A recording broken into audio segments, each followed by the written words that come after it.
welcome everybody to the October 17th meeting of the ESS Standard Subcommittee meeting.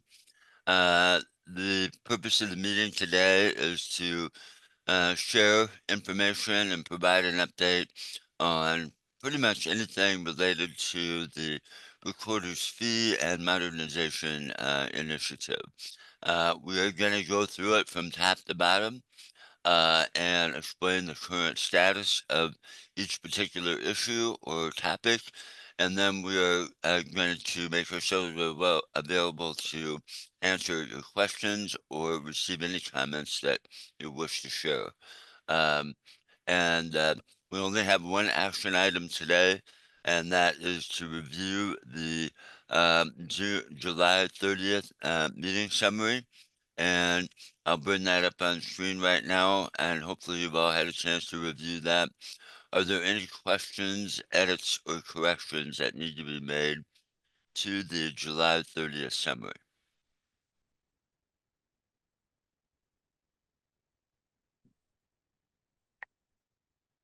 Any further edits or corrections? If not, if you are a member, an actual member, pardon me, of the standard subcommittee, if someone would like to make a motion to receive and approve the meeting summary, that would be great. This is Kathy. I'll make a motion. Thank you. Thank you very much, Kathy. Is there a second?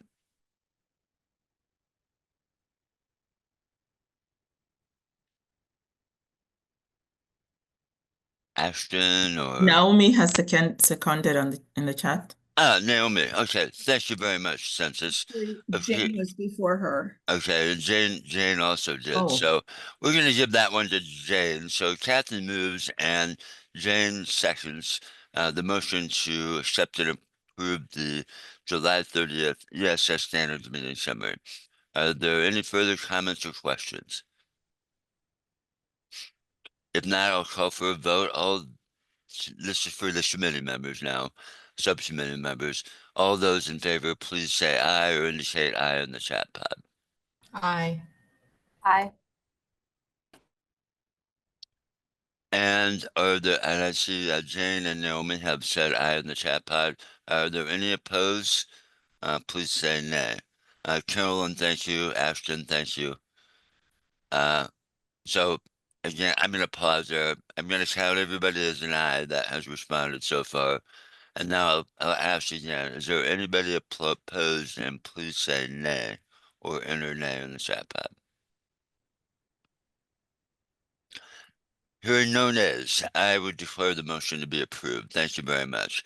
And we're going to just jump right in. And I would just say that to start with that for most of you, most of the information we're going to cover today, you have seen in some form or another, you've talked about it, but there are a few new things, and I will be sure to point those out as we get to them. So the highlight, obviously, of the kind of the whole initiative is the fee policy change. And the action for that occurs in section 331.604 of the code. And without pulling up the current code, I would just remind everybody that in that section of the code is the current fee policy of $5 per page. In that same paragraph, the statute calls for the additional transaction fee. In the subsequent paragraphs in 331.604 is the reference to the records management fee, and then also the so-called electronic transaction fee, which essentially is the $1 fee for Iowa land records. That is what is in 331.604. There are other things in that chapter, in that section. For example, all of the language about, the creation of the county land record information system is in that section of the code. At the tail end of that section, there is also a provision that was added in 2021 by the legislature that is referred to as the Back to Blue redaction program. That is in the current code. And then there is also the provision in the code that speaks to other county offices not having to pay recording fees. Okay, so those things are in the current statute, and what we have done is prepare language that would implement the new recording fee structure as we have described it in many different documents and handouts and so on, and as approved by both the Recorders Association Executive Board and also endorsed and advocated by the full ESS Coordinating Committee.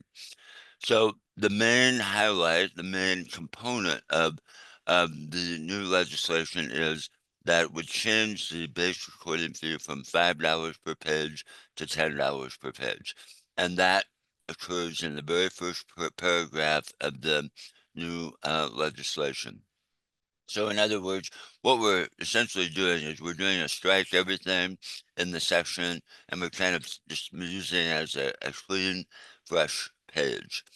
Then the second paragraph, well, before I read the first paragraph, because it's a strike and replace type action, the action of creating that new paragraph 1 also has the effect of eliminating the additional transaction fee.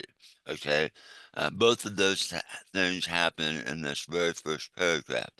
So the way this is structured, there's no longer any reference in the code, or there wouldn't be, to an additional transaction fee, and that's kind of the intent, right, to simplify the recording fee. Then, as you look at paragraph 2, this is where we begin to speak about the what would be the replacement for the records management fee. And you may all be able to think of a better title than this, but at least for this moment in time, we're referring to it as the Recorders Technology Advancement Fund. Okay. And the idea behind that is to say this isn't just about records management. It implies that the resources should be used to improve technology in the recorder's office. And it also implies that um, that is not just about records management or records preservation, and that is elaborated on in paragraphs A, B, C, and D. Some of the language from the current 331-604 is carried forward here that you will recognize if you were to do a side-by-side comparison. So paragraph B in particular, preserving and maintaining physical and electronic documents and instruments archived by the county recorder. That's something that should be very familiar to everybody. Paragraph A speaks more to the equipment, software, and systems associated with recording and other duties administered by the Office of the County Recorder. So these are things that we're saying in this new code section, that any monies that you have in this new Recorders Technology Advancement Fund could be used for preserving and maintaining records, or it should be used for maintaining and improving equipment, not just for recording, but for anything that you do in the recorder's office. Then paragraph C speaks to the authorization to convert physical documents into electronic documents. Again, very, very familiar language, but it also kind of says that we give a little bit more importance to converting documents to electronic documents if they're in a form where they can be indexed and made available to the public through Iowa Land Records. That's kind of where we're coming from. But at the same time, in discussions with the working group and the fee policy committee, there was clearly a desire to still allow for the conversion of documents to electronic documents, even if it is not in a form that can be indexed. So it essentially is saying both types of conversion to electronic documents are suitable, and that funds can be used for both purposes. Okay. And then Part D, one of the things that came out of the fee policy working group was the idea that, hey, it would be really nice if we could use some of those funds for training and education. And so paragraph D is there to give that authorization in the statutes that would say participating in education and training for the purposes of advancing technology and improving the services offered by the or provided by the county recorder.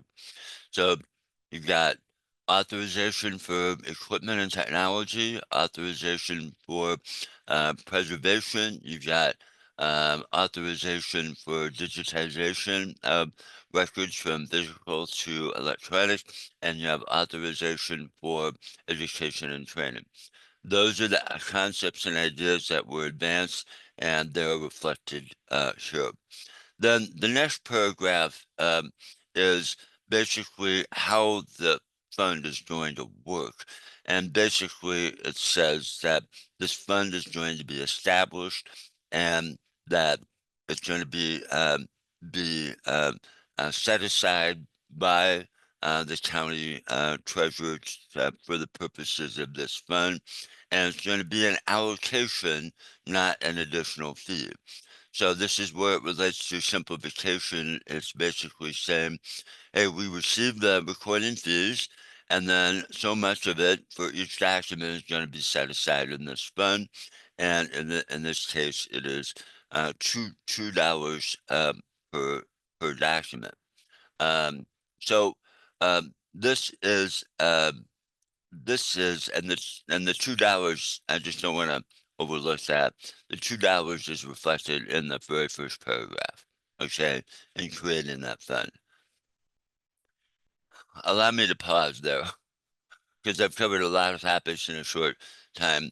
Does anybody have any questions about the operation of how this language would work for either the change to the base recording fee, the change eliminating the additional transaction fee, or the conversion of the records management fee to a technology fee that can be used for these purposes, and to make it an allocation from the base recording fee instead of an add-on fee? Any questions about that? Any comments? Is this what everybody thought was going to be? I'm going to pause and just listen for a minute.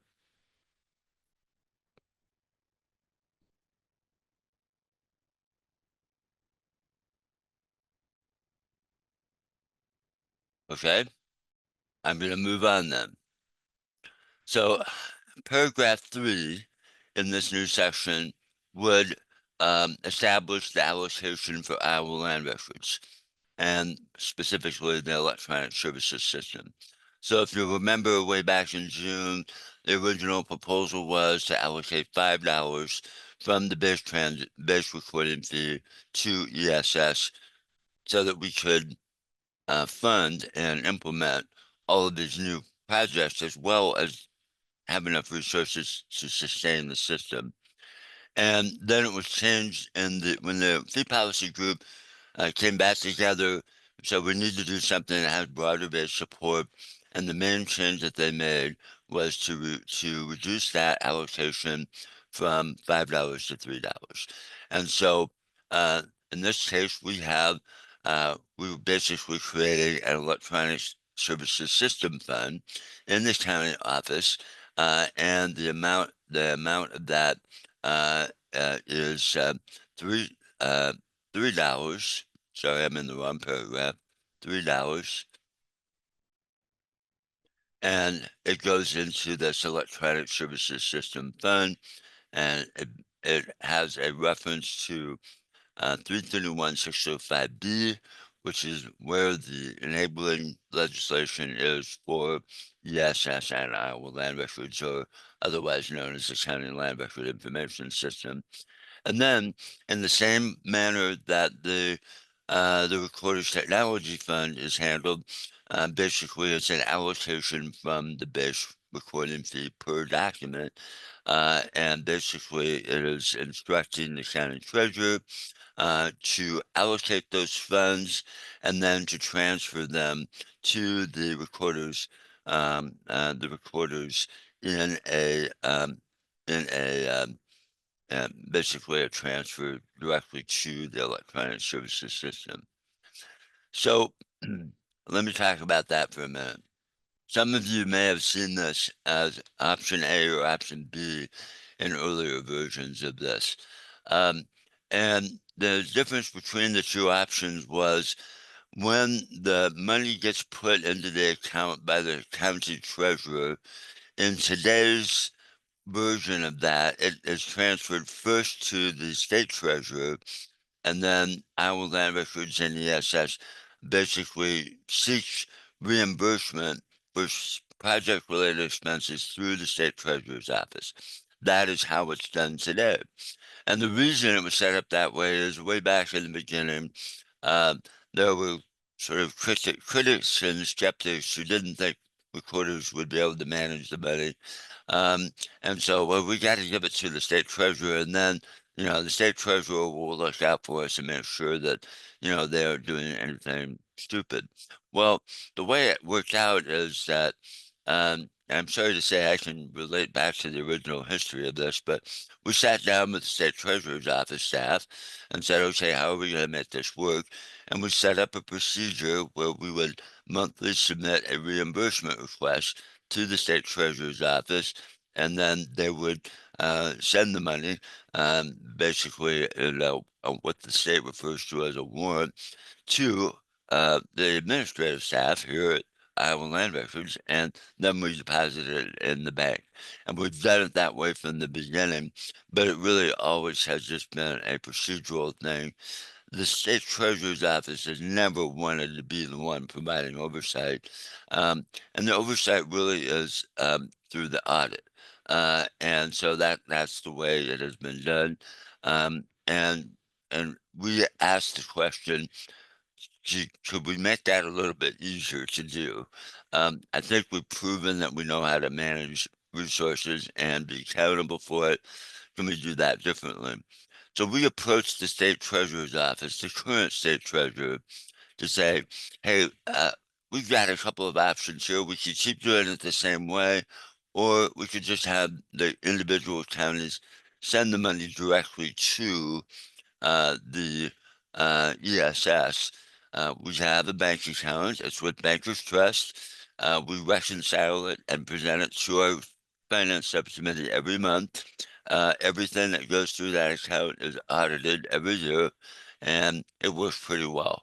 So could we do it that way, or do you want to keep doing it the same way?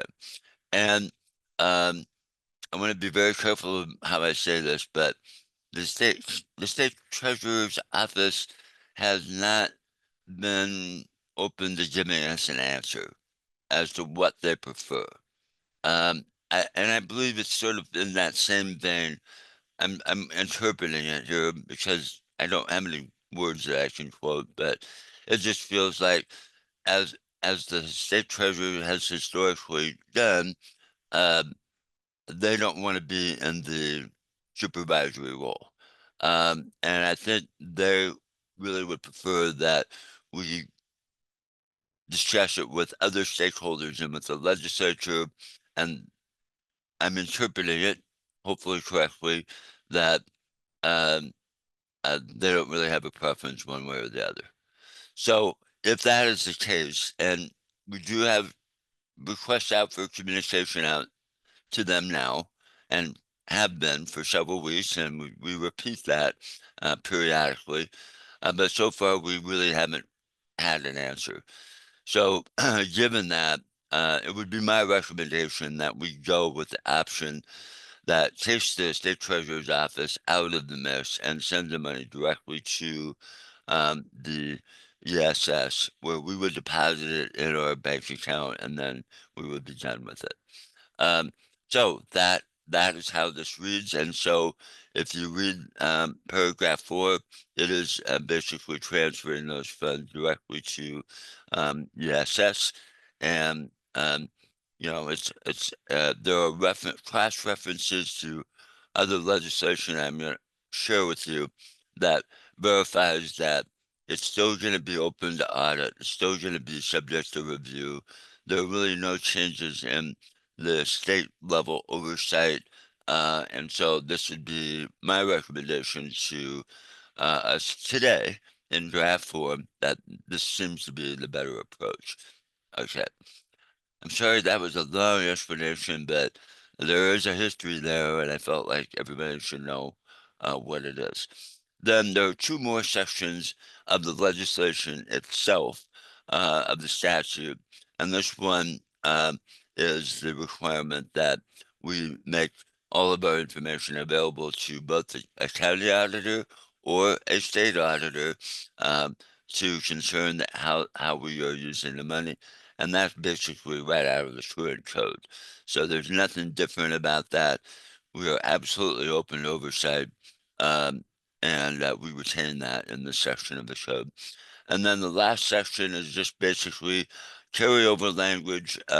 It's in the current code where it says the county shall not be required to pay a fee for recording, except for the county treasurer in these specific circumstances. That is directly out of the current code. So there's no change being proposed there. There are a couple of components that really are not their legislation, but they don't belong in the statute because they're just temporary things. They're referred to as a session law. And the session law, there are components here that say, for example, that the records management fund needs to be, we're not just going to give that away. Something has to happen to that. And what we're saying with this session law is it should be transferred to the Recorders Technology Advancement Fund that is being created. And then I forget who it was. It might have been Lisa Chad. I'm not sure I remember, who said, could we just do that by changing the name of the current fund? And so said, yeah, that's a great idea. So we added that language to say, alternatively, this change may be implemented by changing the name of the Records Management Fund to the Technology Fund. And that's what we did. The same thing is being proposed for what is now called the Recorder's Electronic Transaction Fund to the Electronic Services System Fund. Okay, and that could be done by creating a new fund and moving the money from the old fund to the new fund, or you can do it by just changing the name of the fund. And that seems to make sense for us as well. And then we do have funds currently sitting in the state treasurer's office. Last time I looked, it was like $175,000 in what is known as Fund 255, which is where all that money that comes to the state treasurer now, that's where it gets deposited. And what we're saying is we're not asking the state treasurer to just transfer all that money to Iowa Land Records. We're just saying retain that fund, and then we'll keep using it until the money's gone, and then you can get rid of the fund. And so that is what is intended by this language in section 4, to just simply say that the money be retained until we use it. And we would follow the same procedures that we do today to seek reimbursement for project-related expenses. This language, all of this language, has been shared with the state treasurer's office, and in the recent month, we have begun to share it with the stakeholder groups as well. So there's nothing secret about this, um, and um, and so you have some statutory changes and you have some session law changes that are just temporary, and then there are a few additional notes here at the bottom. One is that we're just saying that, hey, we are moving some things around, and some things that relate to ESS, the County Land Record System governance. We're moving into 331-605B. And then we also say, hey, we're not getting rid of the Back to Blue program.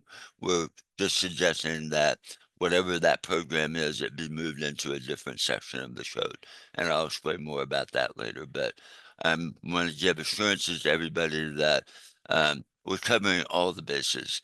I'm not saying we haven't forgotten something, but I think we've got them covered here. And so this is the central legislation relating to the recording fee going forward in the future as proposed. Questions or comments?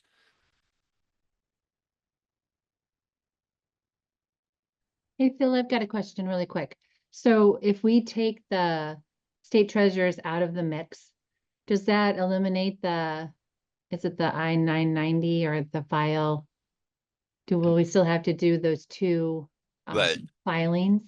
Actually, we're also already in the process of doing that. So when we made the transition in the 28-year agreement, we used to have a bank account in the name of Iowa County Recorders Association.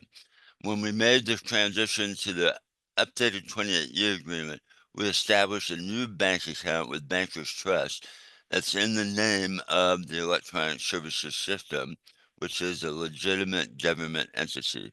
And so by doing that, that is going to have the effect of eliminating the need for filing a 990 tax return in the future. That's already underway. It hasn't happened yet. It could happen next year, but it hasn't happened yet because um, there's kind of a spillover period where you still have to account for those prior years for a certain period of time. And I don't know if this is the year that's going to change or not. I don't want anybody to misunderstand, though. The Iowa County Recorders Association is still going to have to file something under Section 990 in the future.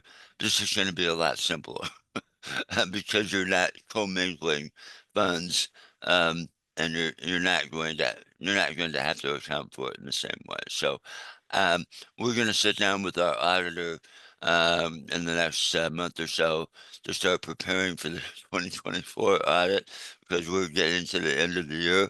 And we aren't certain whether that transition is going to happen this year or whether we're going to have to do it for one more year. So, but eventually it will happen. Phil, there was a question from Caroline about the interest accumulated. No, the county, the way this is structured right now, when you put money from your recording fee for records management into the records management fund, and the same for ESS, the county treasurer is still going to have to calculate the interest. And so that's going to work essentially the same when it's in the hands of the county. I think most counties would say that's a trivial amount of interest just because it's there for a short time and gets moved to the state treasurer. In the case of the state treasurer, when the money gets into the state treasurer's hand, yes, that is an interest-bearing account, and the state treasurer would no longer be doing that for us, obviously. So when the money gets into the hands of ESS and the ESS coordinating committee, then if there's going to be any activity to earn any interest, it's going to have to fall under that umbrella. The ESS committee has charged me, with investigating investment alternatives to see if we could earn a little bit of interest from the funds that we have, and those options are being explored. The current active option that we're looking at is setting up a sweep interest-bearing account with Bankers Trust. And I think we're going to be able to do that. But I think our expectations on earning interest are going to need to be realistic. I mean, even in the state treasurer's office where we're at, I think we're earning maybe $400 or $500 a month in interest. So it is not a huge source of revenue, but it is something that we'll have to account for going forward. Did I answer your question, Carolyn? But you won't have to do anything different. I mean, the process at the county level will be the same. We can't hear you, Caroline. You're muted, so unmute yourself, Carolyn. There you go. Okay. No, we can't hear you.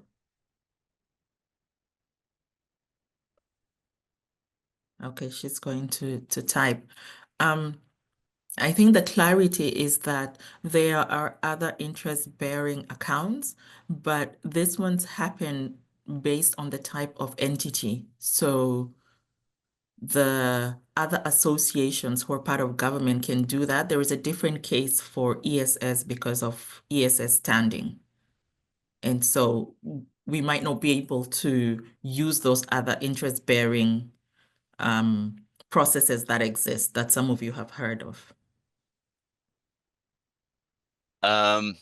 We're going to collect interest without the state taking it this way, which is better. Yes. Yes. I would agree with that. It does give us a little bit of additional control. We are going to continue to explore interest options. As I have shared with the governing committees before, our number one priority is maintaining cash flow. In any given week, we may need to distribute between 700,000 and $1 million back out to the counties for recording fees. So it is absolutely necessary that we maintain a very liquid account to distribute those funds. And from my point of view, that has priority over earning interest. That said, we understand that some think we should maybe be doing more to see if we can earn whatever interest we can, and we're going to do that. Hi, this is Lisa. I'm going to jump in here. So what Phil said is correct. We have to maintain cash flow. And though a submitter may be charged today for documents recorded, it will take 3 to 5 business days before those funds appear in our account. So that's why we have to maintain that cash flow. Great question, though, Carolyn. Thank you. Okay, any other questions on that? I hope everybody's going to leave this saying, yep, this is going to do what we said we wanted to do. And obviously we still have to go through the legislative process, but that this is the legislation that we have at this moment in time. Okay. If there are no questions, then I'm going to move on to the next item on the agenda. And that is just to talk a little bit about the issue of multiple transactions. So the planning process and the review of the governing committees and the association, as a whole, has supported the idea of simplification of recording fees. And the simplification includes the additional transaction fee. And just to review very quickly, when we looked at the numbers from that we received from the counties about how much income came from the additional transactions, it really does not amount to much income.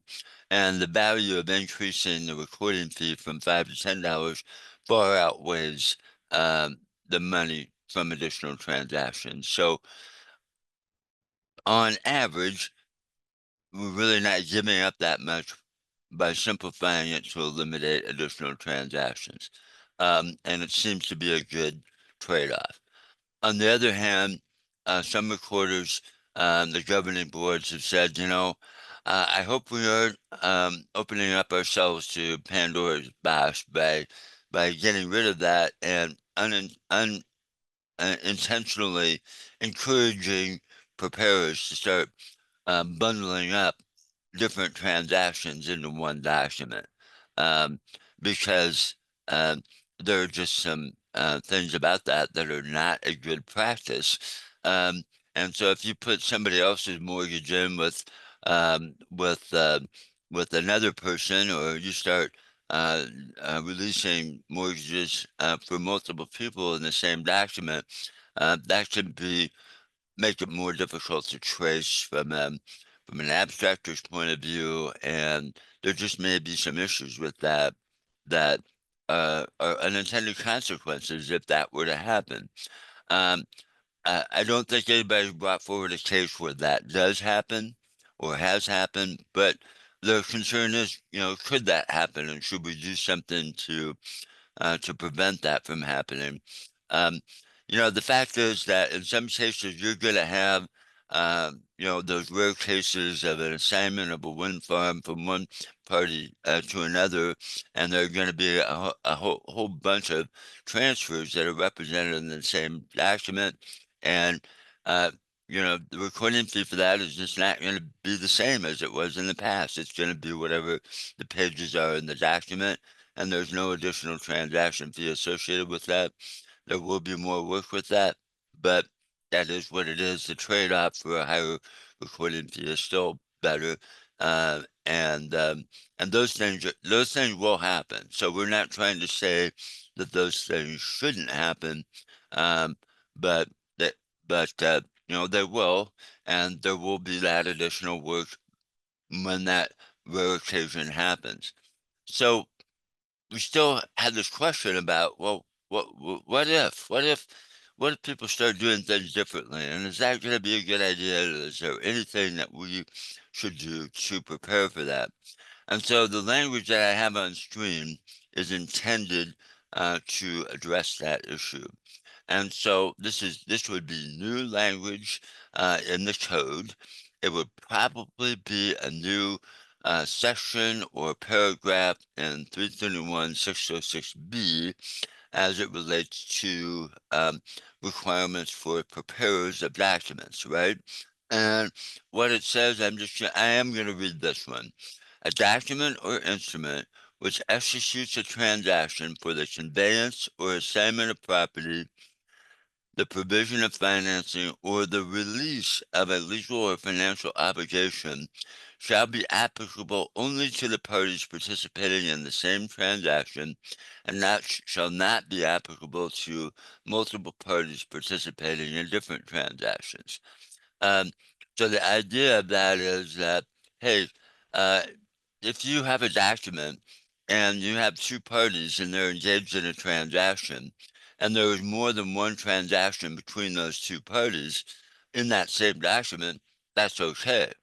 But you can't, and this would say by law, you can't intermingle transactions involving different parties in the same document.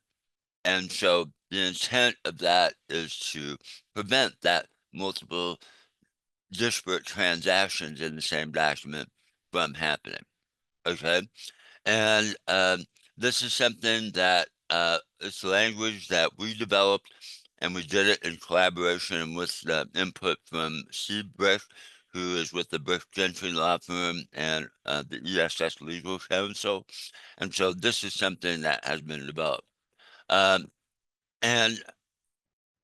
absent any other input from any of the stakeholder groups, this would be part of the legislative proposal. So right now, this language is part of the information that we are vetting with the various stakeholder groups, including the Iowa State Bar Association. And I'll show you a document in a little bit where we've done that. And we're waiting for input and guidance.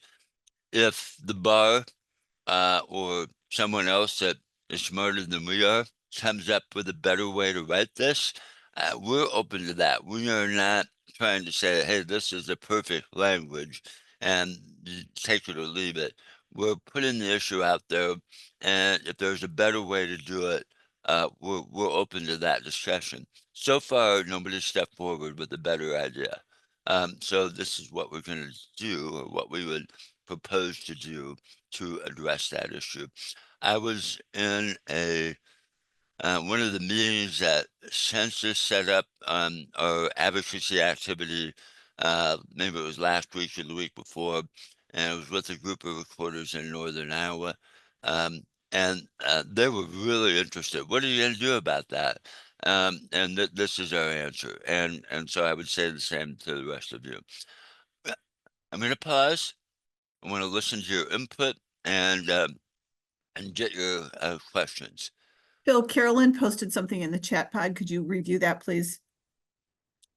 So Carolyn's comment is the current 331-604 says if the page contains more than one transaction, the recorder shall collect a fee for each transaction. So it would cover that, except, Carolyn, that with the revised language in 331-604, that would no longer exist. I mean, what you're pointing to is the language in the current code that creates the idea of multiple additional transactions. And the idea is that, okay, we're going to simplify recording fees and this goes away. And so instead of controlling that issue by charging an extra fee for each transaction, what we're saying in this new language is, hey, you cannot mix and match. If you're a preparer, you should not be commingling transactions. So that is instead of managing it by charging an additional fee, we're just saying, hey, you can't do that. And if you saw that, that might be the basis for declining a document, or it might be a basis where somebody can challenge the legality of a document if it violated this rule. I'll be quiet. They can go to the recorder's office. This is Nancy. So just to and clarify, ask if you we first, have then somebody they releasing a separate. mortgage So they can and they have a apply, separate and then assignment of they get rents, that mailed off. that can still be an additional transaction, or they should do a different document. It may be Because an those are additional, two documents. Yeah, right, and that's the idea, is to say, hey, if you're going to do that, it should be in different documents, not in the same document. Okay, That because is they're the same idea. parties. They're the same Yeah. parties. So I just want to clarify. Thank you. Yeah, but you know, that this is the question that we're asking. This is what we're trying to address. So Yeah, because I know I've had, well, like the Farm Service, they release 5 different mortgages, but it's the same parties. It's the Farm Service or USDA and those people.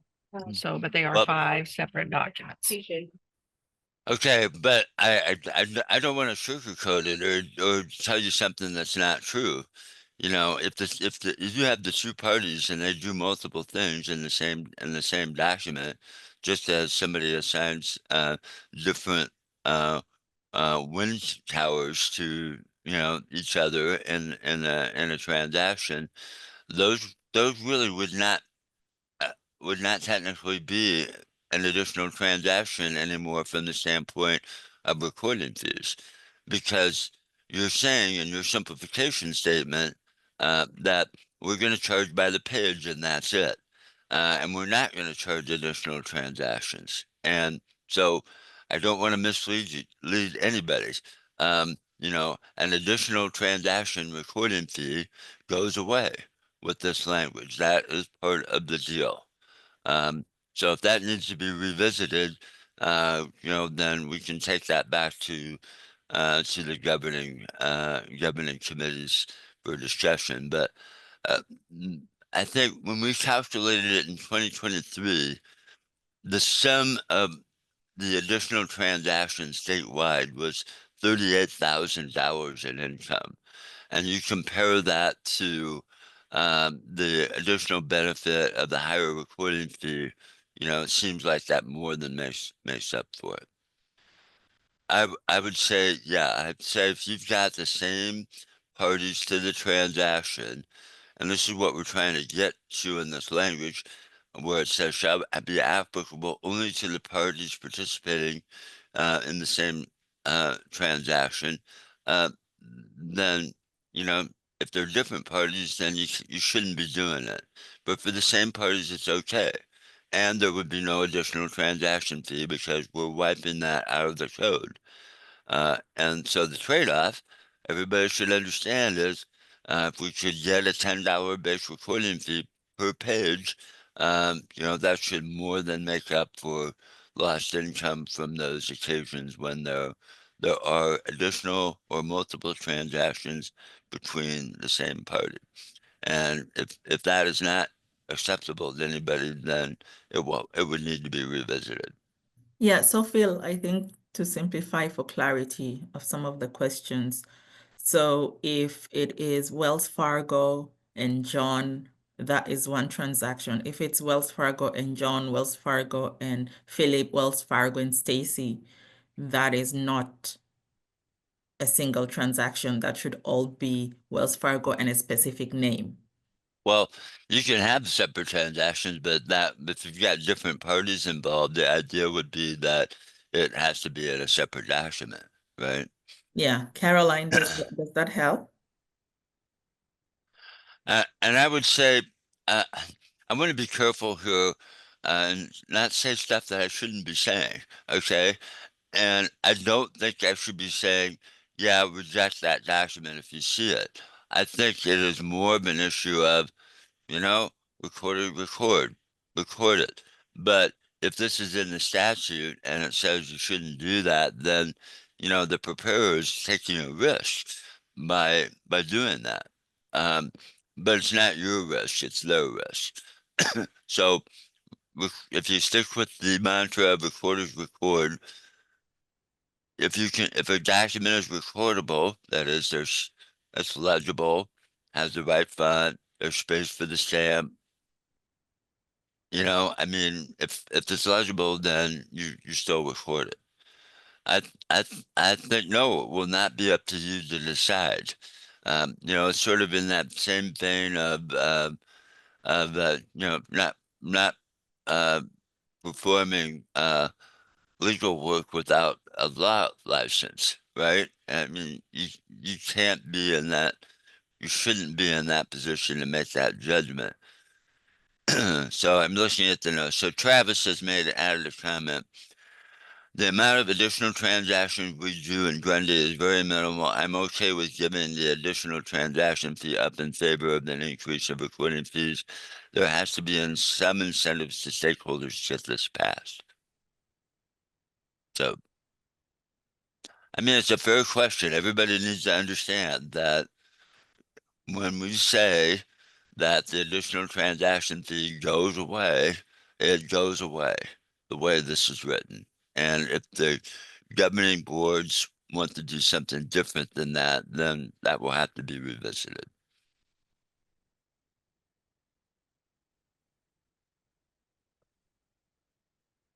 Okay? Have you So talked to have we talked to the bar about this specific thing? My only concern is, and of course, I didn't have a lot either, other than my 200 plus assignments, which that'll take care of. But the word participating in the same transaction, a mortgage is one transaction. Then if they had an assignment or rents, same parties, that is a different transaction. That's how it's currently handled, and that's true. So I'm just worried about that. Have we talked to the bar about their opinion on this word, the same transaction? Because they are different transactions. The answer to that is yes, mostly. Okay. And by that I mean we asked Steve Brick, our counsel, to help us develop this language. We reviewed it with him, and that seems to be where we are at. That's the best advice we've gotten so far. Then we have, and I'll show this to you in the documents that follow, we've absolutely put this in front of the bar in writing. And we said, here's what we're trying to do. Do you have a better idea? And so far, they've said, we need to think about it. That's all I know. Yeah, that's all I remember. I didn't really remember them saying for sure. Okay, I just had a question. Thank you. So everybody, I do not believe this is the last discussion we're going to have on this one, okay? Because at some point the bar probably will say something, and then we'll have to grapple with it then. But in the big picture, the idea of giving up the somewhat rare case of additional transactions in exchange for the higher base recording fee seems to be a good trade-off. The concerns that I have heard, which we're trying to respond to, is we aren't trying to prevent multiple transactions if they're appropriate in the same document. What we're trying to do is prevent the crazy stuff, that where you don't even have the same parties, and you know, you're you're you're trying to pinch pennies and save money in recording fees by throwing things in the same document that don't belong together. And that's what we're trying to prevent here. So trying to make sure we're talking apples to apples. We're saying additional transactions between the same parties, go for it. Because we're going to get a higher base recording fee. Trying to skirt the rules of the system and save money and recording fees by throwing different transactions into the same document. No, that just doesn't seem right. And I think most of the attorneys would say that too, right? It doesn't happen today because there's a reason it doesn't happen. It's not a good idea. But we're still talking to the bar about it, and stay tuned for further developments. That's as far as I can go today. And Phil, there's a couple comments in the chat pod from Kathy, Katie, and one more from Carolyn.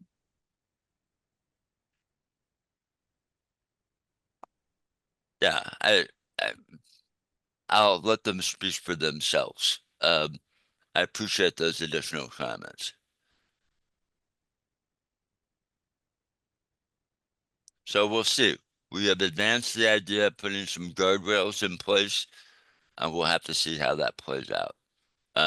As I'm reminded every time I talk to the Bar Association, they have their own ideas about what's good and not, and we'll just have to see what they say. Okay, I'm moving on.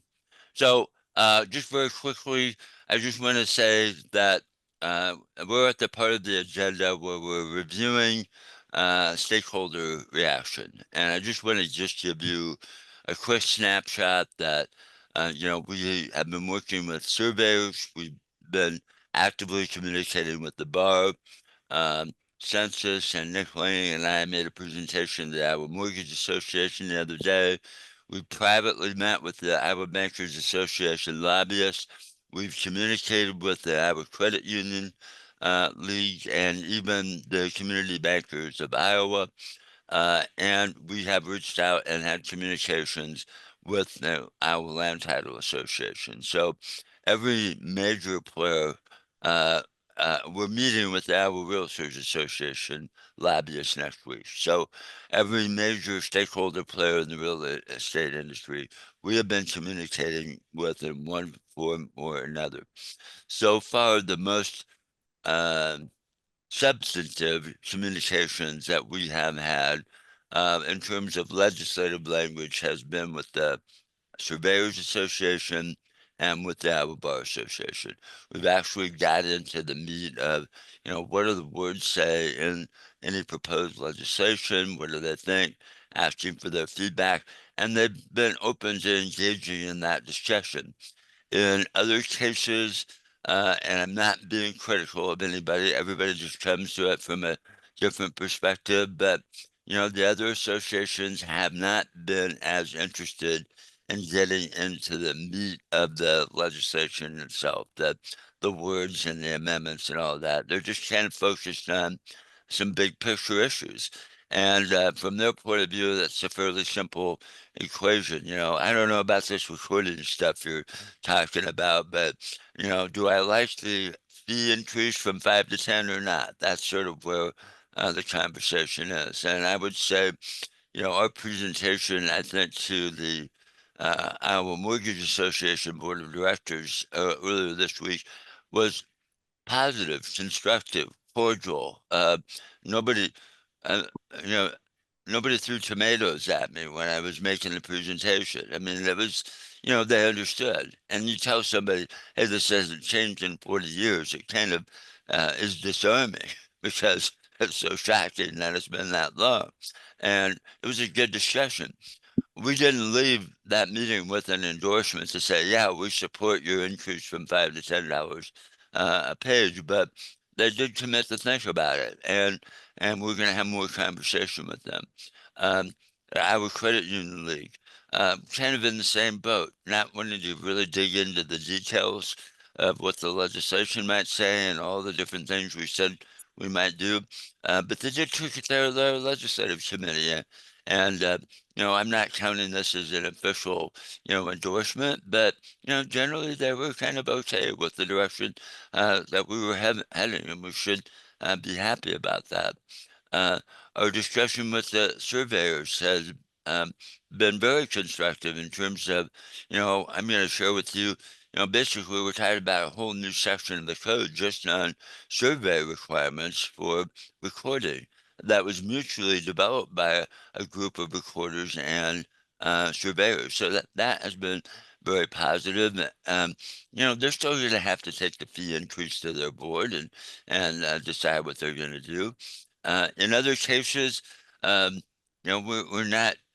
Sort of the situation is we're really not getting directly to the members of some of the groups, and we're kind of in a position where we're mostly having to talk to their lobbyists, and those conversations are taking place, and we'll just have to see where it leads. So, um, uh, I guess from my perspective and my experience, I think we have done a lot to communicate with the stakeholders, and to be transparent and open with them. And I think that is buying us some goodwill generally in terms of how we've approached the whole process. And um, the idea that sometime in November we're going to have a big meeting and sing Kumbaya and everybody's going to endorse the bill. Okay, that's probably not going to happen. But I think we'll be much better prepared for the legislative session. Um, so at some point, maybe before Thanksgiving, we're going to have to sit down with your leadership and say, okay, what's this final bill going to look like? And what are we going to propose? And because at some point, Census and Nick and Bob Rafferty are going to have to go and work with individual legislators to ask for a study bill to be put in the hopper. And then from that point on, we take it from there and it becomes, part of the legislative process. So there you are. That's what we're doing with the stakeholder groups. I'd be happy to answer any questions, but I'm going to take a break from speaking for just a minute and ask Census to address the next topic and give you an update on the various advocacy activities. Okay, thank you, Phil. And thank you everyone who's attended any of the meetings that I've organized. What we've done is to connect with recorders who are within specific legislative districts of Ways and Means and the local government members at the legislature. And that's why I think we've met with over 30 legislative districts, which is really good news. And I think by the end of October, the introductory meetings would have all ended. Essentially, what we looked at for each meeting was assessing the relationship with legislative members. And so I would ask recorders if they have any relationship and if they can set up meetings or anything like that with those legislators. Finding out if recorders understand the proposal. I know that there are 99 recorders and the proposal has gone through so many different parts of it that some people might not have a full grasp of it or have specific issues. And so we've had those discussions, and at some point we've even taken the recorders through the full process of the fee proposal, including the breakdown. The other part is find out about engaging with County Board of Supervisors. And so I'd also ask if the recorders have met with their Board of Supervisors, if they've introduced the proposal, and what has been the response from that. And then lastly, looking at the advocacy part of stakeholder relations.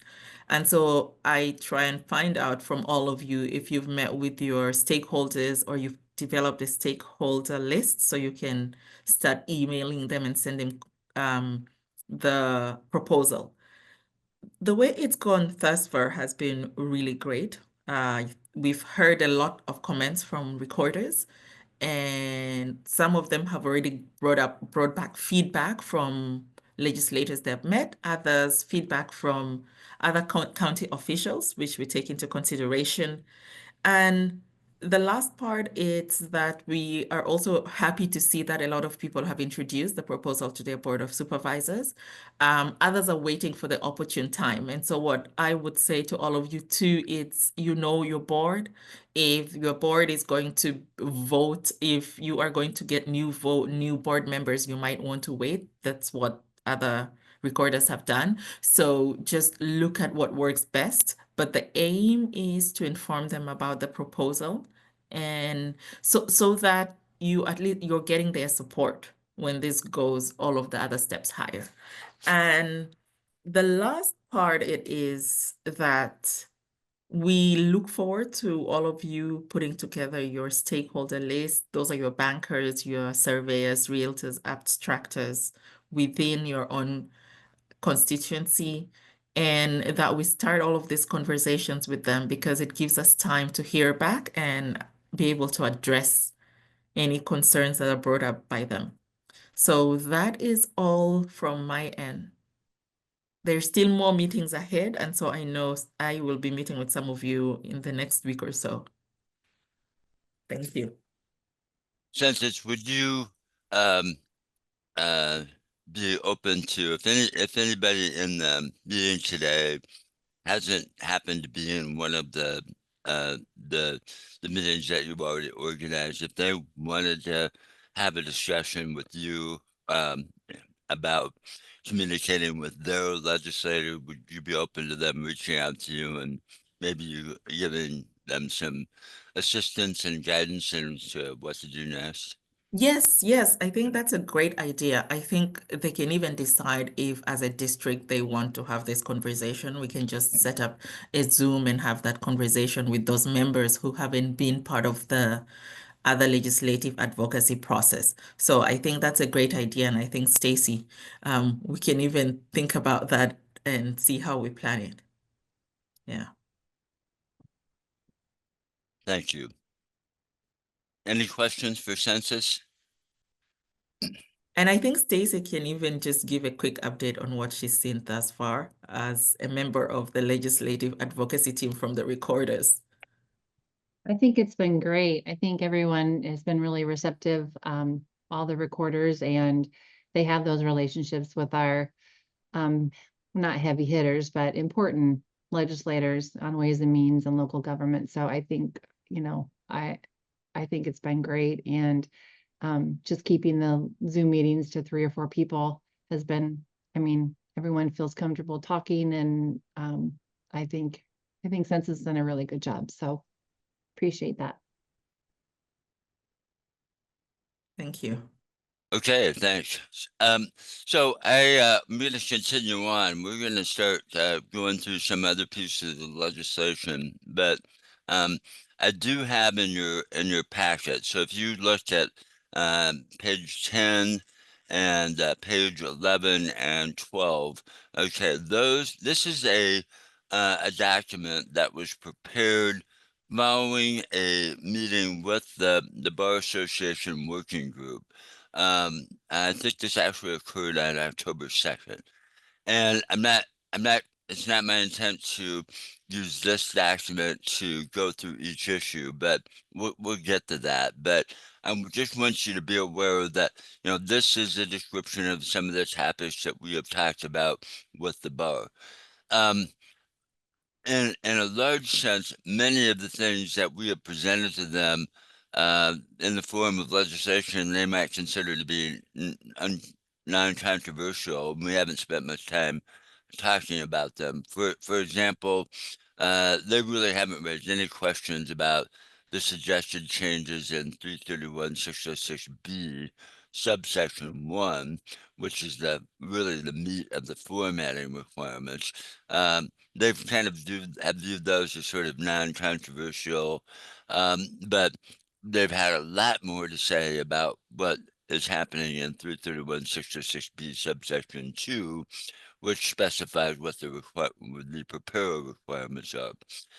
This is a document that we tried to use to, what we tried to do is call out some of the, maybe the things that would get people's attention the most and say, hey, be sure to give us your opinion on this. So, in terms of the idea of cleaning up some language in the code about, referring to the Recording Act instead of the Filing Act in several different sections of the code.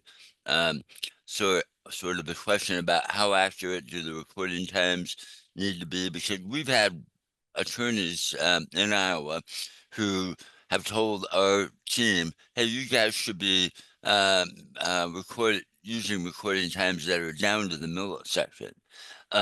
Okay, that's only a few people, so we asked about, okay, how important do you think that is? And um, we have a section in the code relating to the date of the instrument that we talked about in 55849 and said, hey, sometimes recorders are in a position where they don't know what date to put in because the parties signed the document on 2 different days. What should we do? And the proposal that was advanced to them was if there's a variance, then the most recent date of execution would be what you would put in your index. And they seemed okay with that. They didn't really have a question. Then the next part of this in your materials is this is sort of a summary of the discussion that we have had with the bar so far on this whole multiple transactions question. Um, and so we've elaborated on it. The language that I shared with you is provided here to them. And they did talk about it, but they said, we don't know. We aren't sure. We want to talk about it again. So that's kind of where that sits right now. We pointed out to them that there's really nothing in the Code of Iowa that describes what the requirements for a cover sheet are, or whether or not, attorneys or preparers should be putting things that have legal effect in the cover sheet, particularly if the cover sheet isn't present at the time a document gets executed. And this is one of those where they wanted to talk about it further and get back to us on. Um, the only thing they really had a consensus on in this particular meeting is they definitely wanted to make sure the cover sheet was an option going forward into the future. They did not want to get rid of it, even if the code is silent on the issue today. Um, Generally speaking, we talked about recording reference numbers in terms of wanting some consistency across counties. They wanted to think about that one as well. So that's something that we're going to have in a future conversation. And then we did present the recording fee information in 331-604. The amendments that I shared with you today have been presented to them. And, they said they needed to think about it further. So that's where that conversation is. And I'm going to go through some of these issues as we go forward, but I just wanted to share with you this is an actual summary that we gave back to the bar about their meeting on October 2nd, and we are waiting on them. And then I'd be remiss if I just didn't mention that in this document, we've included the memo that was sent to all of your supervisors about the recording fee change and the flyer that goes with it, and then also the estimated amount of net income that would go to the county general fund if the proposal were passed. So this has been shared um, with all of you, and we haven't necessarily shared that document with all of the stakeholder groups directly, but it is a matter of public record, and so we share it with you today. So, the next thing on the agenda I want to talk to you about is 331-605B. 331-605B is a current section of the Iowa Code, and it primarily relates to a statement that says that the ESS and Iowa Land Records can only charge fees that are statutorily authorized. That section of the code also sets the maximum e-submission fee at $3. That section of the code also allows us to charge a surcharge when people use a credit or debit card to pay for those services. That's what 331-605B says today.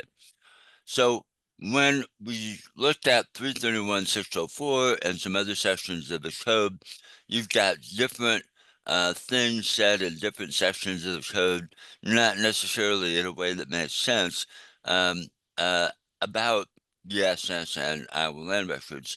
And so since we're making changes in 331-604 already, is there something that we could do to begin to consolidate that information into one section of the code? And 331-605B seems to be the most sensible place to put it. So my main message to everybody is that as we consolidate, we are not trying to make new law. We're not trying to gain additional authority. We're not trying to, um, do something different than what the code already says we should be doing. We're just trying to consolidate it all into one place, and that's what this is intended to do. So what you're looking at is a proposed amendment that would consolidate language into 331-605B and remove it from those other sections of the code.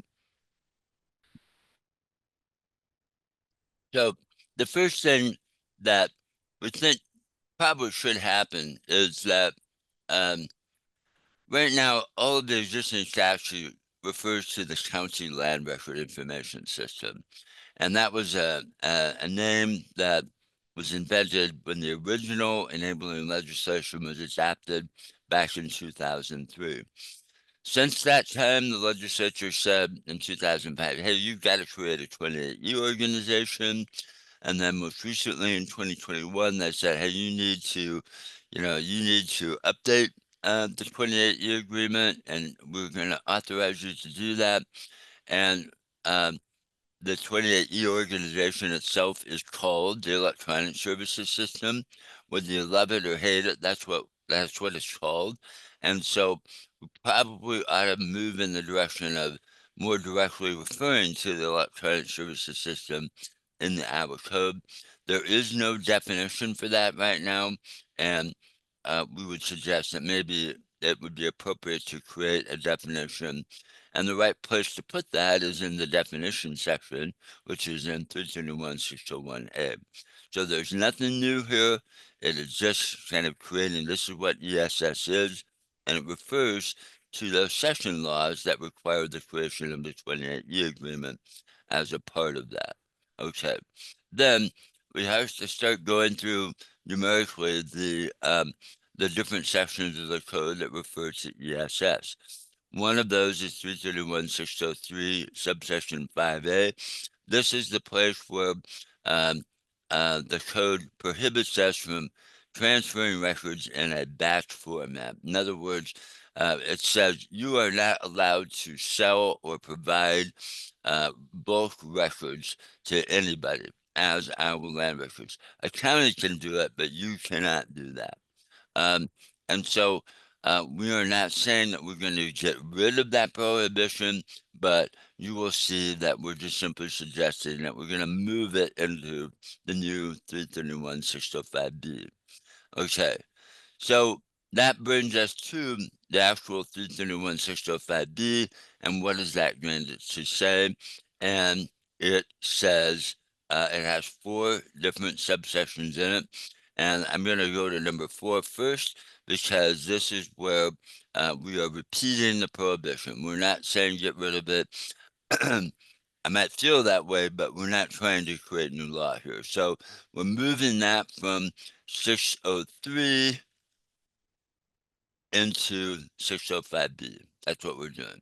Then to the beginning of 331-605B basically is kind of trying to create a sensible narrative about what the electronic services system is. We have legislation that's in current law and in session law that says that we have the authority to amend the 28-year agreement. So we put that there. There's a provision in the current 331-604 that says that every county has to participate in the system, and that is included in the second sentence as it is presented in the current code. Then item 2, this is the essence of what is in the current version of 331-605B. And basically, we're just repeating the language that says that we can only collect statutorily authorized fees, that we can collect a fee of $3 for each submission. We can add a service charge for those who pay with a credit or debit card. And so we're just doing what the current code says. And then the last section is as basically this is what ESS is allowed to do. So it providing online access to records, enable electronic filing, receiving payments, implementing security and redaction systems. A new item would be to shield information for the protection of qualified persons who may be endangered, and this is sort of the companion to rewriting 331-604 in that section on the Back to Blue program. They tell us we do it. We're just referring to it now in one section of the Iowa Code. Establishing business and technology standards. That's something that's right out of the current code. Operating a system capable of notifying users of a transactional activity. Basically, this is the authorization to create and operate the notification system that we talked about. And then the other section is other purposes authorized by statute. So every one of these things is found in different sections of 331 today, except for the two new things. The Back to Blue, yeah, that's in a section, but it's not listed as a duty for ESS, but it's ESS that actually implements it. And the notification system is new. But everything else is basically taken from a current combination of statutes. And in the following pages, basically what I'm showing here is these are the code sections that exist today in different sections that we're basically consolidating into the new 331-605B. And I know that that's sort of a you know, confusing and what are we really doing it for? But it does get confusing when you read the current code because all of the county land record information references and references to the electronic services system are found in different sections of the code. And it's really hard to follow them because they're separated so much. So again, the purpose of this is not to create new law. It's not intended to undermine or negate any existing law. It does address the issues of where is the direction for us to implement the Back to Blue program and any new notification system. Those are really the two new pieces here. And I'd be happy to answer any questions about them. There are some additional notes referring to those other sections of the code here. We're sharing this with the stakeholders groups as well, because we don't want them to be suspicious, like we're trying to, slip something in. This is all related to things that either exist in the code today or are directly a part of the proposal being presented to them.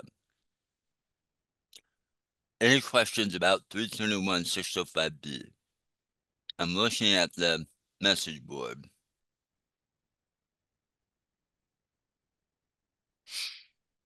Okay, anything else?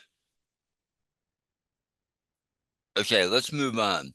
So this is really the meat of the in terms of the code sections relating to modernization. Most of it relates to the document formatting and the changes that we have talked about in 331-606B, and then some other related sections of the code that also address recording requirements. I'm just going to say broadly that the language that's presented here in 331-606B subsection 1, which are the document formatting requirements, are the same as earlier versions that you've seen. There's been I can't even remember anything that we have changed since the working group finished work on this some months ago. The big things that you will recognize are it absolutely does change the minimum font size from 12 point to 10 point. It absolutely does still modify the top margin of the first page. Instead of saying 3 inches, it says white space big enough for the recording stamp, but no less than a half an inch on the top margin of the first page. That is still there. Um, the kind of the removal of some of the language relating to the referring to things that are only really relevant with physical documents. Those clarifications are still there, but really, to say, I'm just going to say, really, there's not much that has changed here, if anything, particularly with respect to subsection 1. Yeah, Phil, I do Yes. want to read out Caroline's comment. She said on page 25 that one person in my district wants to let people know that her label size is 4x2, and the change will require her to significantly cut down each label if code is codified to a smaller margin size. Okay, well, that is news to me. And I would ask you or that recorder to communicate with us. I can tell you that the current standard for e-submission is that is the minimum size for a recording stamp, particularly with respect to surveys and plats. Okay, so that's been in place since 2017, I believe, 16 or 17, and I haven't had anybody communicate with me until just now to say that that is not enough space. So I'd be interested in a follow-up conversation just as a historical reference, back in 2016 and 17, how did we come up with that size? We literally went through examples of recording stamps in every single county and printed them out, got a ruler out to measure what they were. And so the size that we're advancing here is the size that was determined to be the minimum standard back at that time. So happy to take a look at it. Um, um, but this is the first time anybody said to me that it has to be 4x2. So send it along, we'll take a look. 4x2 is a lot of space, guys. Most of you don't have stamps that big. Okay. Other comments about 331-606B, I could go through them individually, but this is pretty much as it has been for a number of months now.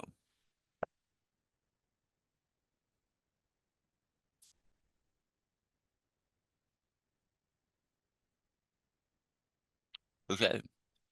Travis entered to know Eagle stamps are 4x1. Good to know.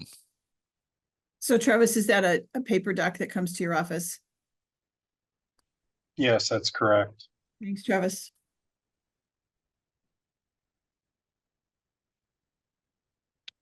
If anybody knows of any other dimension that we should be taking a look at, let me know.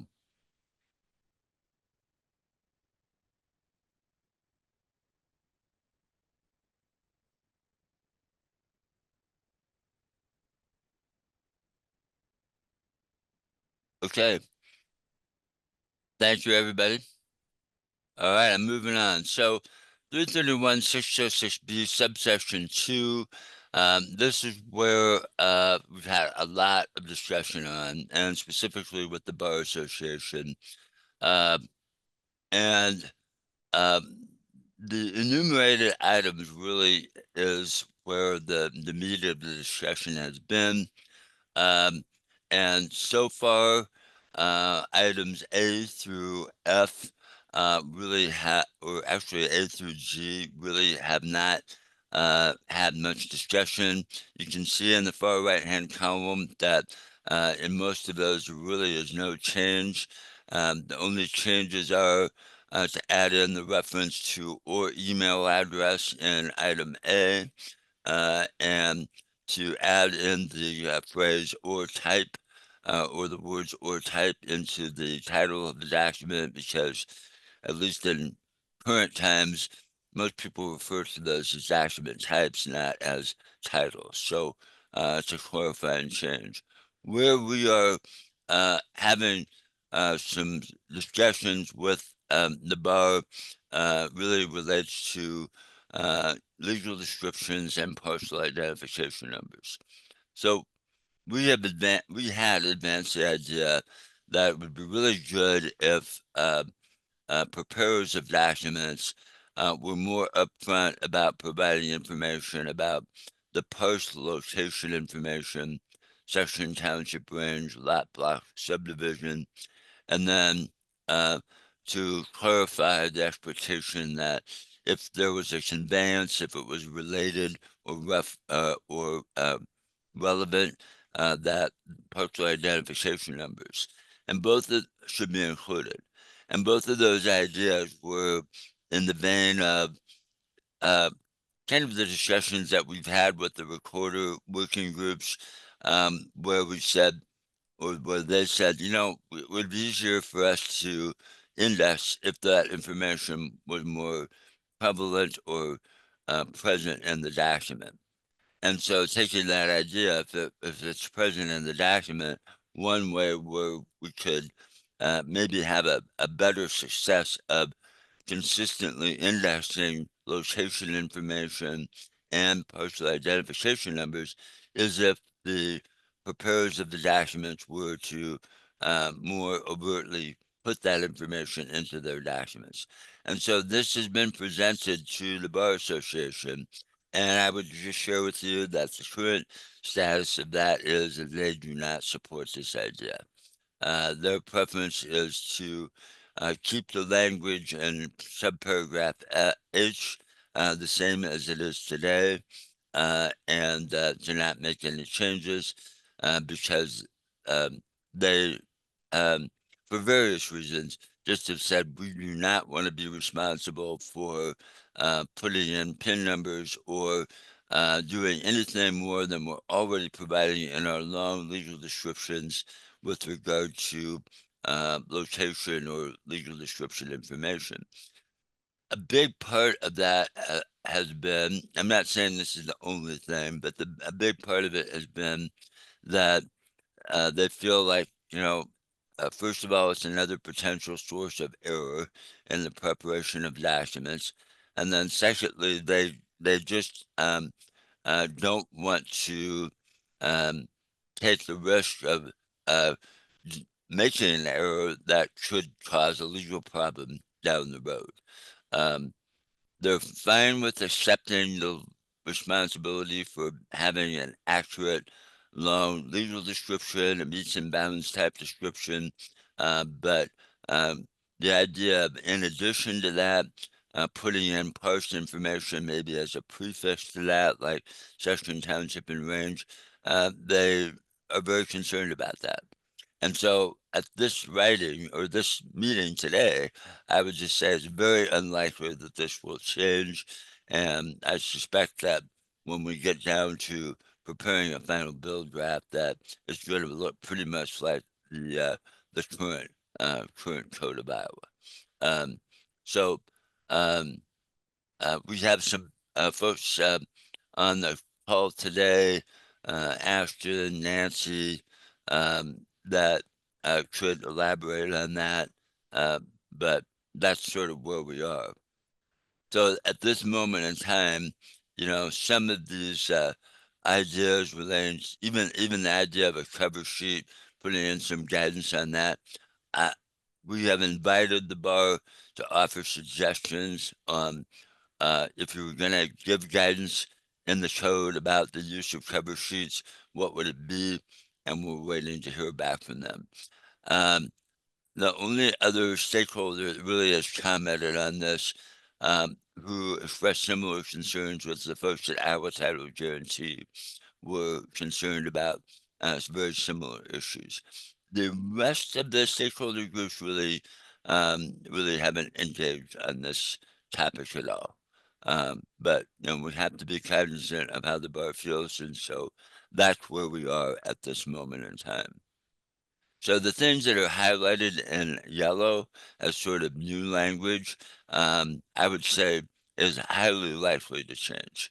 And I'll report back to you on that at a later time, but that's all I have to share about that. Anybody that has participated in those discussions, did I miss any key points that you'd like to elaborate on? I think you covered it well. Thank you. Okay. All right.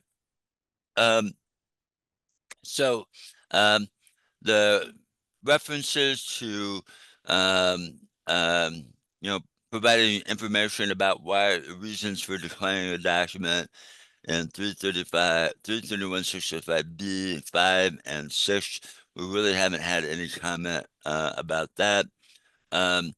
As you know, part of the simplification proposal is to eliminate the non-standard fee. And so we really haven't had any comment or feedback on that. So that really hasn't changed from earlier discussions. Let's see. And again, this particular provision, which would be new to 331 606B, this is what relates to that multiple transaction question that we were talking about earlier. So this whole document was intended to say, hey, we're going to put in a spreadsheet and a table all of the changes, and we're going to stack up the current code versus what the proposed change is, just to make it easier to understand and read. So that has been incorporated in this edition of this particular document.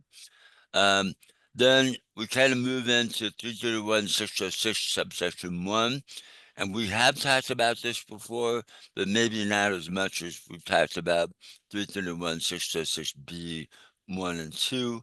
331 606 is basically that section of the code that relates to general recording standards.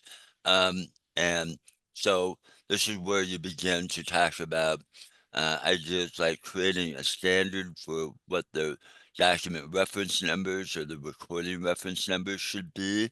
And in this particular example, what it would do is it would establish, you can see the language highlighted in red, basically saying that the reference number should start with 1 and start on the first working day of the calendar year, and then continue consecutively until the last day of the calendar year. It does provide some direction in terms of creating some consistency, because there are some counties who use letters, there are some counties who may use special characters. And in order to create some consistency, those should probably move to not using those special characters and letters. And then the suggestion that maybe those reference numbers should include a combination of the 2-digit county number and the current calendar year, whatever that may be, preceding the reference number to create some consistency. And then also, just to be clear, that anybody who would be using that does use book and page type references, that could continue on. You wouldn't have to make any changes there. And so we have presented to the stakeholder groups, do want them to be more consistent. And generally in our survey, that we've received a fairly favorable response to the idea. From the stakeholder groups, we haven't really received much comment yet one way or the other. So we're waiting to get some further feedback. I'm sure you all might have some comments on this as well. I'll be quiet for a minute. This is Kathy. My only thing is, I don't know that we need the county number, because when when abstractors or anyone are searching for our documents, especially in Iowa land records, I mean, they have to be on our county name, so they know what county they're looking at for the documents. But I just don't know. And I'm sure a lot of people may not even know what county number is They are. associated with which county. Yeah. So Yeah. The idea behind that was if if you saw a reference number, you should by those first two digits know what channel you were looking at. Even if you didn't know.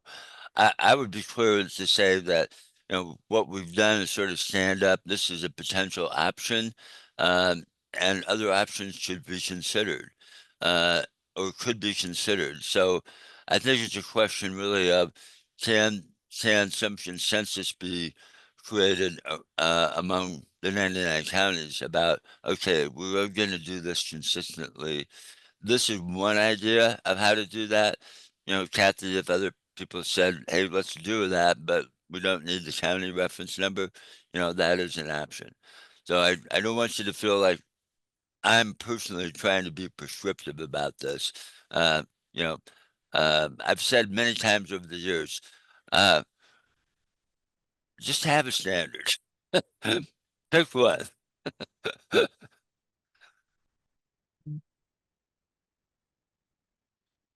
Any thoughts about that? There's a couple comments in the chat pod.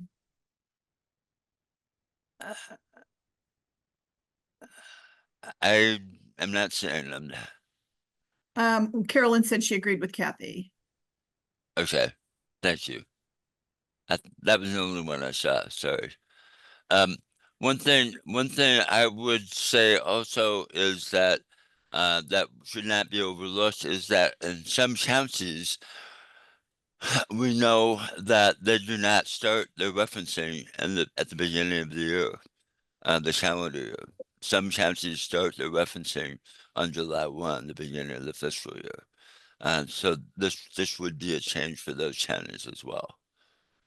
And another comment I've heard, Nancy, I'll give you credit for this, is, the idea that do we really have to have leading zeros or I not? don't, it was Or, different or than older ones, but yeah. Do you want me, Sorry. are we going? Hold on. Okay. Sorry. I thought that was a comment.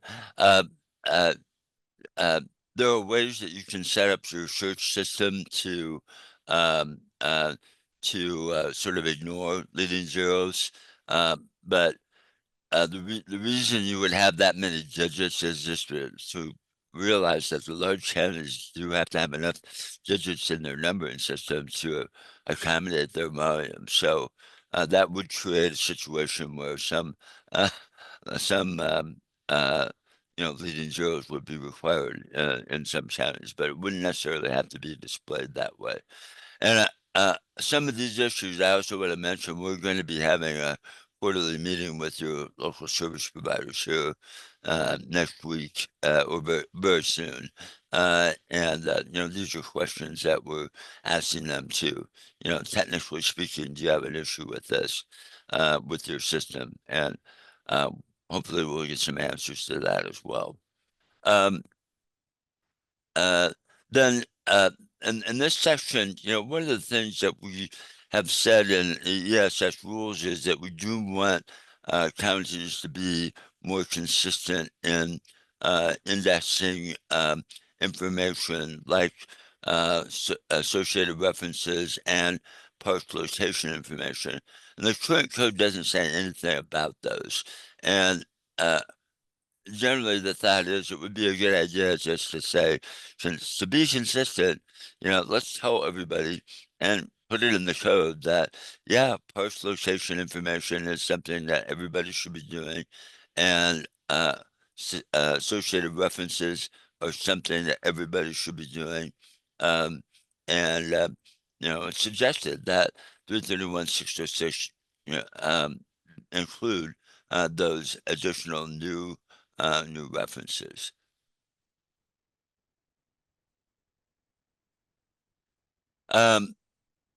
This is one that I think is going to be talked about. I mean, in some respects, it's going to be a I think something that will be responded to when the discussion with the Bar Association continues. But, you know, if they're going to say, hey, we're not going to be willing to put postal identification numbers in the documents that we submit, then how are we going to respond to that? And are there some things that could be done anyway to index postal identification numbers? When we wrote this originally, the idea was that we would combine that idea of if it's present in the document, we'll index it. Well, if the preparers of the document are not willing to consistently put that in the document, where does that leave us with indexing indexing postal identification numbers? Carolyn's entered a comment here just saying that I'm inferring that you're saying it's okay, but you'd like it to be more clear that this relates to conveyance documents. And yes, definitely, I think that is the intent, and we should look at that. So a question for everybody is, I would take the position as your project manager that indexing postal identification numbers for conveyance documents is a really good idea in terms of, you know, future searching capabilities and also tying the data to other records. But I also have to be cognizant of the fact that not every county has a system set up with their auditor uh, or even their assessor to consistently get that information to be indexed. So I'm going to put this in the category of it's in the proposal now, but it's one that I think will be evaluated further, you know, before anything gets finalized. Are there other comments about that basic idea?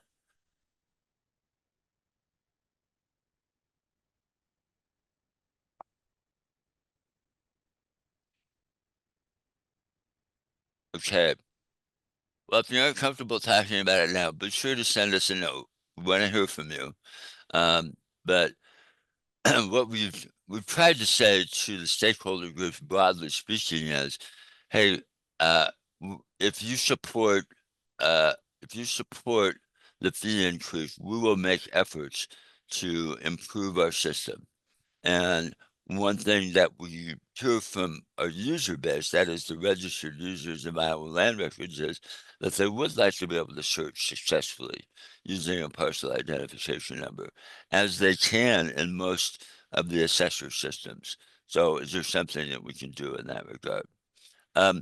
So similar to 331-606, you also look to another section of the code that does relate to that to conveyance documents that speaks to what is supposed to be indexed. And this is where we, for example, um, put in the language about the most recent date being referred to with respect to the date of instrument, um, trying to clarify that it's the time of recording, not the time of filing. Not a lot of changes here.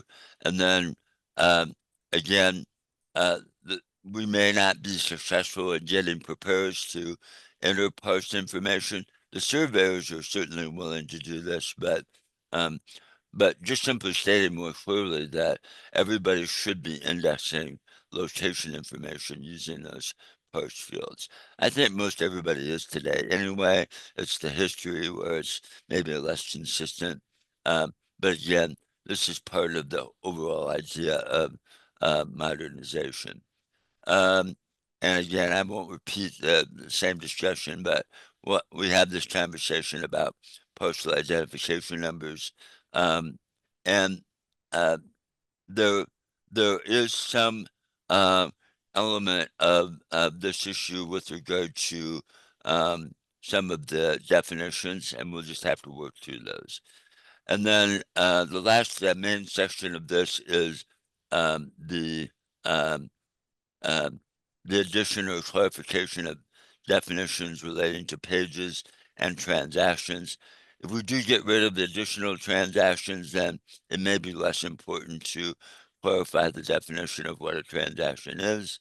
And the changes in the page really only relate to the fact that, particularly with respect to surveys and plats, we do allow for larger dimensions, but the current code in this particular definition does not reflect those. So we aren't really trying to change law here. We're just trying to clarify what existing practice is. And then the last detailed set of code changes here relate to surveyors. And as I mentioned earlier, we've had a working group of surveyors and recorders who have been working on requirements for documents that are submitted for recording. And there's a lot more clarity here about, the formatting of a survey document, speaks to some issues that I think have been of interest to recorders. So, for example, I'm not sure I can highlight this here, but the idea that you know if uh, if a survey has lines in it, a drawing, so to speak, um, can they do a better job of having a line of sufficient weight so that it can be reproduced.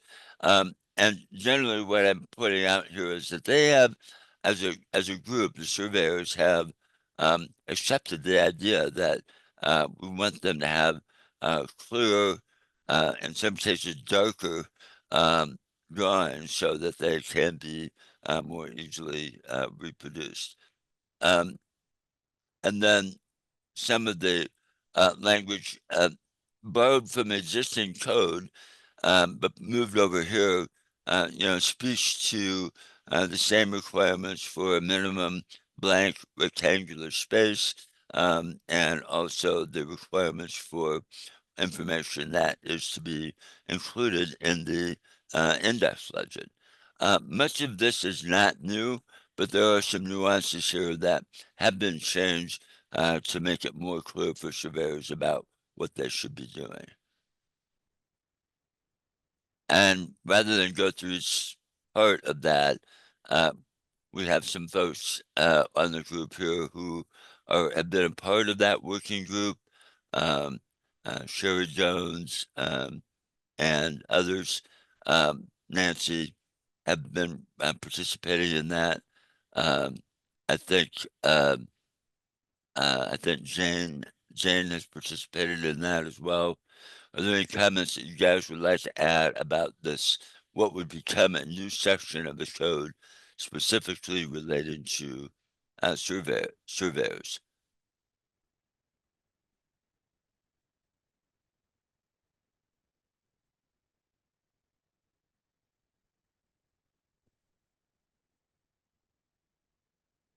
Okay. So not a lot of controversy there. So moving on, I'm looking at the agenda here, and really what we have left to talk about are the special projects. And you want to take a short break, or do you want to keep moving on? What would be the preference of the group?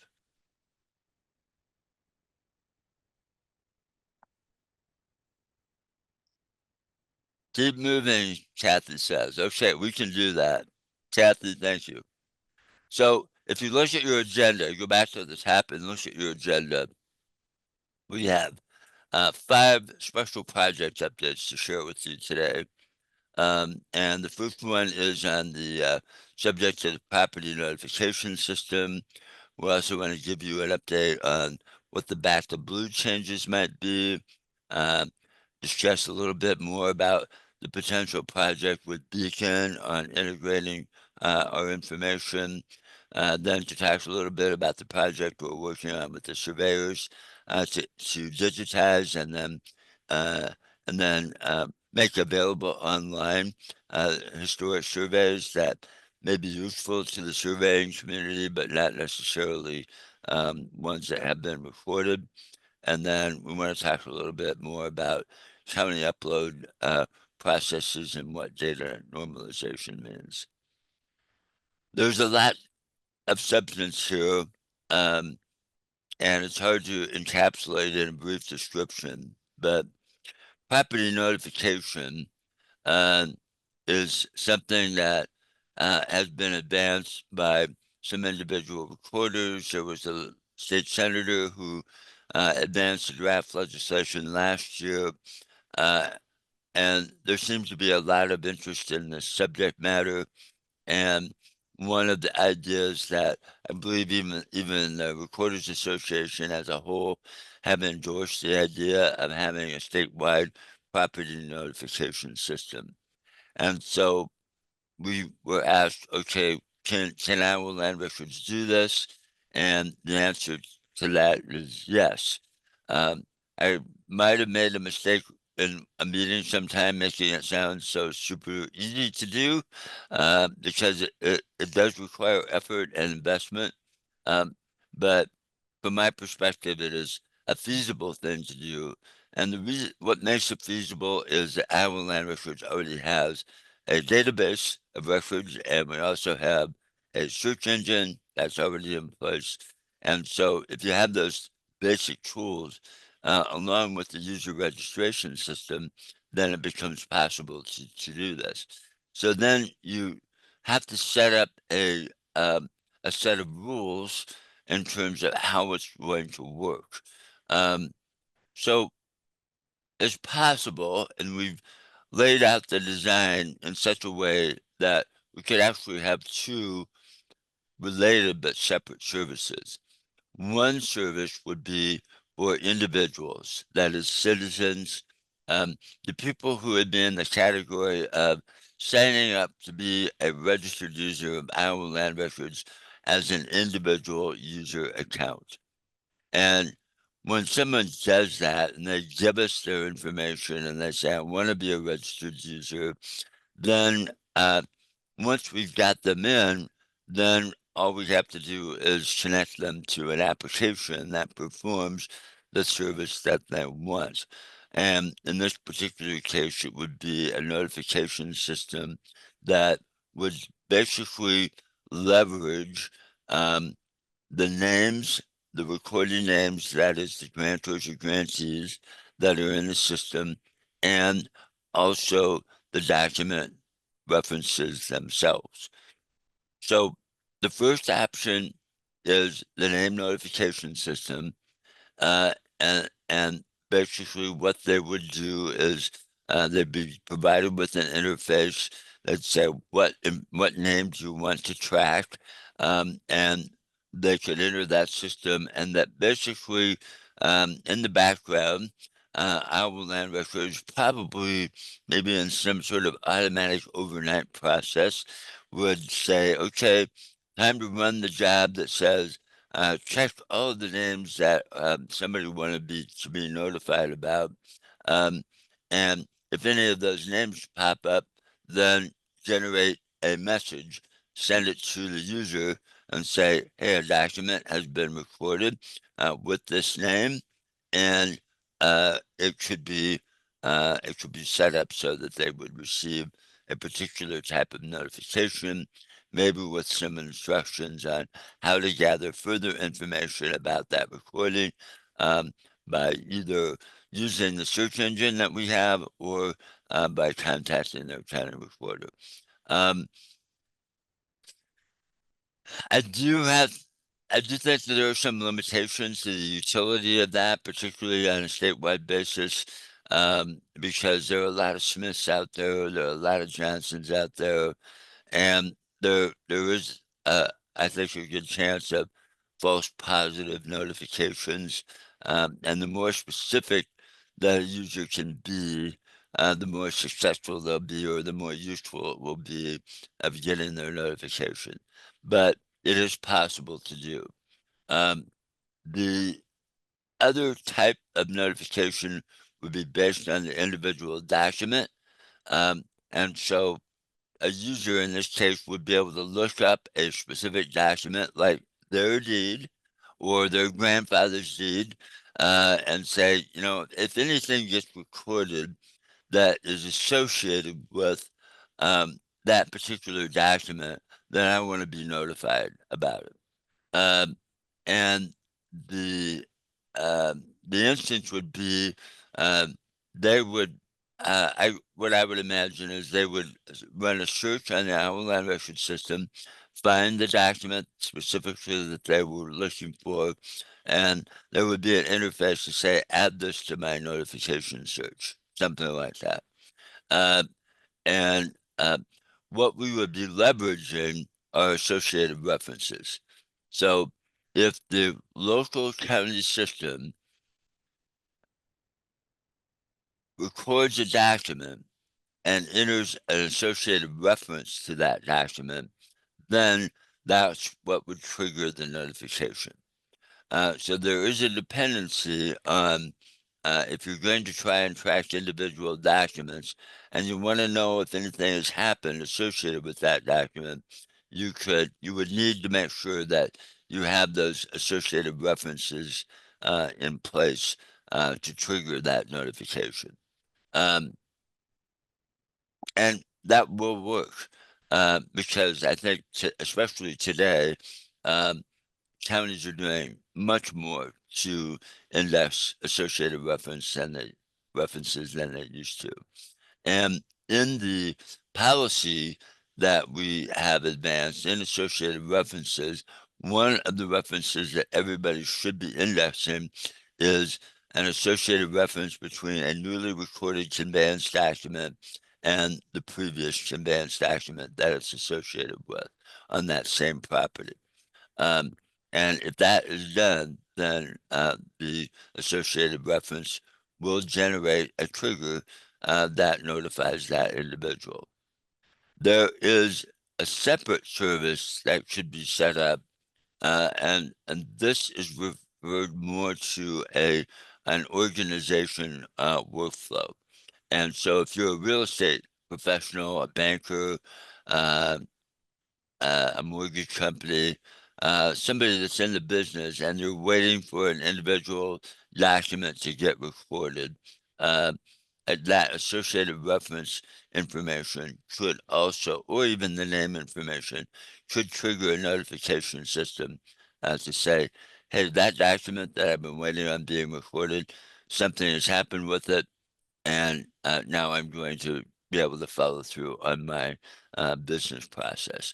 And I would say that that idea, that concept has been fairly well received by the stakeholder organizations. I can see when we describe it to them, light bulbs going off over their heads, say, oh, that would be very useful. I had that experience the other day when we talked to the Iowa Mortgage Association Board of Directors, something that very much resonated with them. And so, in setting up the system, there would be certain rules that would need to be put in place. And one of the things would be, how long does a notification system last? Does it last forever? Does it have to be renewed? How many profiles can you set up? Uh, one of the concepts that we're working on right now is that each individual user should set up maybe up to 9 different profiles, maybe one for themselves, one for their grandparents, maybe something else that they were wanting to monitor. Um, that is very possible to do. So this outline is intended to describe what that process would be, and it's also basically what we will be using with our developers to create the notification system. This hasn't changed recently. This has been something we developed a month or so ago, but um, uh, so far, my development team is saying, yeah, this is something that we would be able to do. Uh, can't do it right now because we're pretty occupied. But if we have some additional resources and a few additional developers, it would be possible for us to do. I don't think a lot of legislation is needed to to define it or enable it. If the general outline that we're talking about here is acceptable, then honestly, I think the only thing we would need is that authorization item in 331-605B that I showed you earlier. Maybe it would be necessary for the legislature to write a paragraph that says, ESS shall do this or something like that. But most of it is going to be just the development work, setting up the program and the rules associated with it. So I'm going to ask if there are any comments that the standard subcommittee and our other guests here today have about what we have done in the design work. Are we on the right track? Are there things that you're concerned about or that you want us to elaborate on further?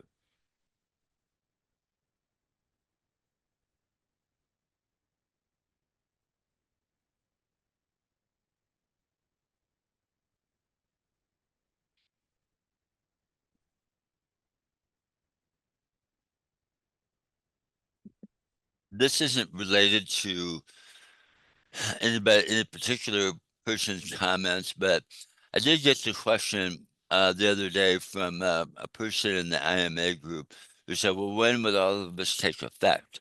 And I said, well, it depends on what the legislation says, but typically the legislature, when they pass a bill, it goes into effect July 1. That might be the earliest the fee change might go into place. If the local service providers say, hey, we're going to need a little bit more time to prepare for that, or if they wait until the last day of the legislative session, to approve anything, it might be hard to have anything implemented by July 1. So even the fee increase might not go into effect July 1. Maybe it's authorized and goes into effect as soon as we can implement it, or maybe they will say January 1, 2026. I approach it this way. I have the sense that from the association's perspective and sort of the level of interest that there is, that this would be one of the very first things that we do once any legislation was approved. It will take some time, but not forever to do this. It's fairly straightforward because we already have most of the infrastructure in place, but we do have to write the interface and build the database and make sure all of the linkages between the parts of the system are in place, but it won't take forever. I can't predict for you how soon the development work could be done until we um, um, can move something into production. But what's in my mind is realistically and maybe conservatively, you're talking about a 6-month development window. Um, and there are some things that could be done to prepare for that. If we thought that the legislature was going to approve all of this, it's something that maybe we can even start on before July 1 and at least try to get a jump start on some of it. But that's generally what we're talking about in terms of development time. And, I would be interested in your feedback, uh, even if not today, after the fact, to say, hey, I reviewed the notification outline. Could you do this or could you do that? Or, what are you going to do about this circumstance? We would welcome that feedback. But left to our own devices, this is the direction that we would take, and do want to have your input before we start actually coding anything. So if you have any thoughts, um, will the notification system be possible if the fee increase doesn't happen? My answer to that is yes, if the real estate economy rebounds. Okay. If we suddenly start seeing transactions happen, we see recording go up, and we can generate a little bit of net income, then that is something that we might be able to do. Uh, if if that doesn't happen and the legislature doesn't approve kind of the whole package, then it would be very difficult for us to do, Jane.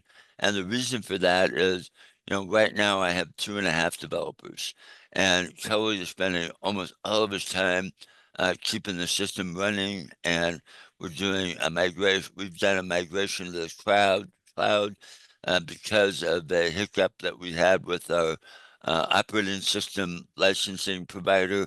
We're going to have to change to a different operating system this next year, and he's fully occupied.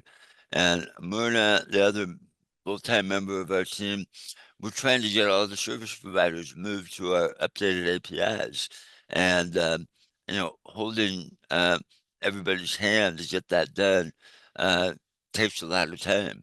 So and Nancy, who is currently working half-time, but I'm hoping that she can move back to full-time sometime at the beginning of the year. She's essentially doing technical support work right now. So I don't have a lot of bandwidth for new bells and whistles. So this legislation really is important. If people want us to do this, we really need something to be approved. Absolutely, you're absolutely right. If you want us to get improvements done, like people have asked for, we need to get this bill passed. And I would even go so far as to say, the sustainability of the Iowa land record system itself is somewhat dependent on getting moved forward, because right now we're operating on a very thin margin. I don't mean to be a doomsayer, but that's just the reality of it. Okay, any other things on that topic? Then I want to move on to back to blue. So first, the background I'm going to share with you is that we really do need to do something about this. The legislature passed a directive that would set up a program that we redact names, and we have to be honest with ourselves and say it really isn't providing much protection to anybody. And that's just the way it was structured. We implemented what the law said we should implement, but it really is not very effective. At the same time, we know that our stakeholder groups like the Bar Association, bankers, land title, Iowa Title Guarantee, they're wary of changes in the law because they feel that you put too many shields in place, then it's going to be harder for them to do their jobs. So we try to strike a balance here. And the balance that we're going to strike is that the shielding can be put in place, but provisions to allow professionals in the real estate industry to access information to do their jobs, those will also be in place. And essentially, what we are saying is that if we make these changes, if you are a licensed member of the bar, or if you're an authorized person to work with title guarantee, then you would be able to have access to the information.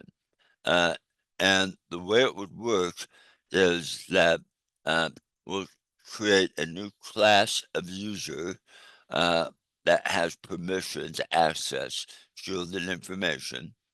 And we would also mark documents that are to be shielded with another status notification that says, okay, this one's shielded. And essentially what would happen is if any document had that status, it would not be visible in the search results, either as index or the document image. It would be as if it's not really there. But a person who had the permission to see shielded information, they would be able to see it. And that's just a matter of assigning the appropriate designations to give permission to individuals that deserve it or need it, and also to designate which documents are going to be fully shielded.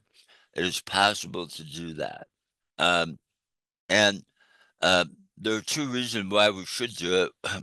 One is um, if we don't do something about it, somebody else is going to offer something that might not be as workable for the real estate industry. And the other is that, you know, we really, if we're going to do something, let's make it workable. Let's not make it something that doesn't produce any value. And we think that um, there are folks in the stakeholder community and in the legislature who would appreciate us being proactive and making it a part of this legislation could help us get the overall package approved. And that's why we're going in this direction. So what you've got in front of you, this is the latest version. It's um, some of you have seen this, but many of you have not. And this is what we are sharing with our stakeholder groups. Um, and we have actually gone so far as to write draft legislation. So we have at least a beginning point of this is what it would look like. The definitions of who's qualified are very similar to the current law, primarily focused on peace officers and court officers. There is a potential to add victims of domestic abuse to the qualified list of whose records can be shielded. And then the people who would be eligible to view shielded records, again, fall into that classification of folks who work without a title guarantee, which would include the title professionals, and also if you are a licensed member of the bar.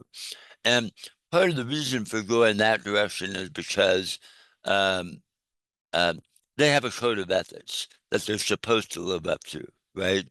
And anybody that would be granted this permission, I can tell you, all the members of our staff have to sign a confidentiality agreement with the Iowa Department of Revenue in order to process liens and lien releases. And this is no different. We would ask the people with this permission to do the same thing. And it will require some staff resources to administer, but it's doable and certainly much more workable and effective than what we did. The other thing is that we want people to know that the American Land Title Association has posted a best practices document on shielding programs, and I believe what we're proposing to do does conform to their recommendations on best practices. So we're having to mess with this section of code anyway because it's in 331-604 today. It belongs in a different section of the code, and it is something that we actually can do. So that's where we're at with the back to blue. I know that some maybe have suggested, well, that's not our issue.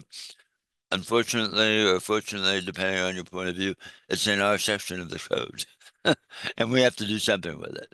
And I'm not sure that if we just advance the current statute and moved it into a different section of the code, I have got to believe that the Back to Blue advocates are going to want to do something with it.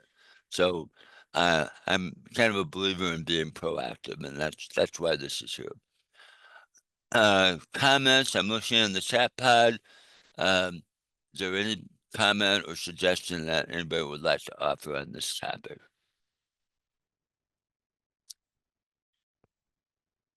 Okay, then I'm moving on. So, starting on page 50 of your materials. And for many of you, this is the first time you've seen this. In fact, I would say most of you are seeing this for the first time. This is a document that we prepared and have shared with the Beacon team, Schneider Corporation. And we put this together because when we talk about integrating information between systems, it gets a little complicated. You can't just set your system to point somebody's browser at somebody else's system because it just doesn't work very well. It's very hokey. And things happen, systems will time out and then you can't find what you're looking for. And it just doesn't work. So we've tried to be very thoughtful about what an integration with the Beacon system in the future would be, and this is it. My qualification is that this is what we have shared with Beacon, okay?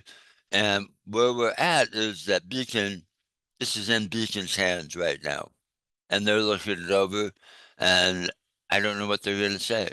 I mean, we've had discussions with them. We think we know what direction everybody wants to go. We needed to put it in writing, and this is it. And so, in order to do an integration, you have to have two parties willing to work together and work together in the same way. And so, this is something that we have said we are interested in doing, and it's in their court, and we're waiting to hear back from them. I have a snippet of a phrase in the new 331 605B that authorizes us to do this. And that's probably all I need from a code perspective. But in order to make this really work, we have to have a meeting of the minds between Beacon and our team. And if we do that, then we know that we can use the same methodology with other systems. Okay, that's the beauty of this. That this sets the pattern for how we could work with others as well. So bear with me, but if you really want to know what the technical piece is, this is it right here. This is how it would work.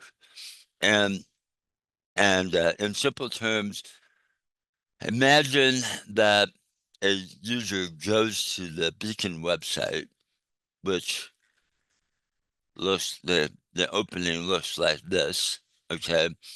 And they're invited to log in. The login isn't in this case, is not a login to the Beacon system. It's a login to our system, okay?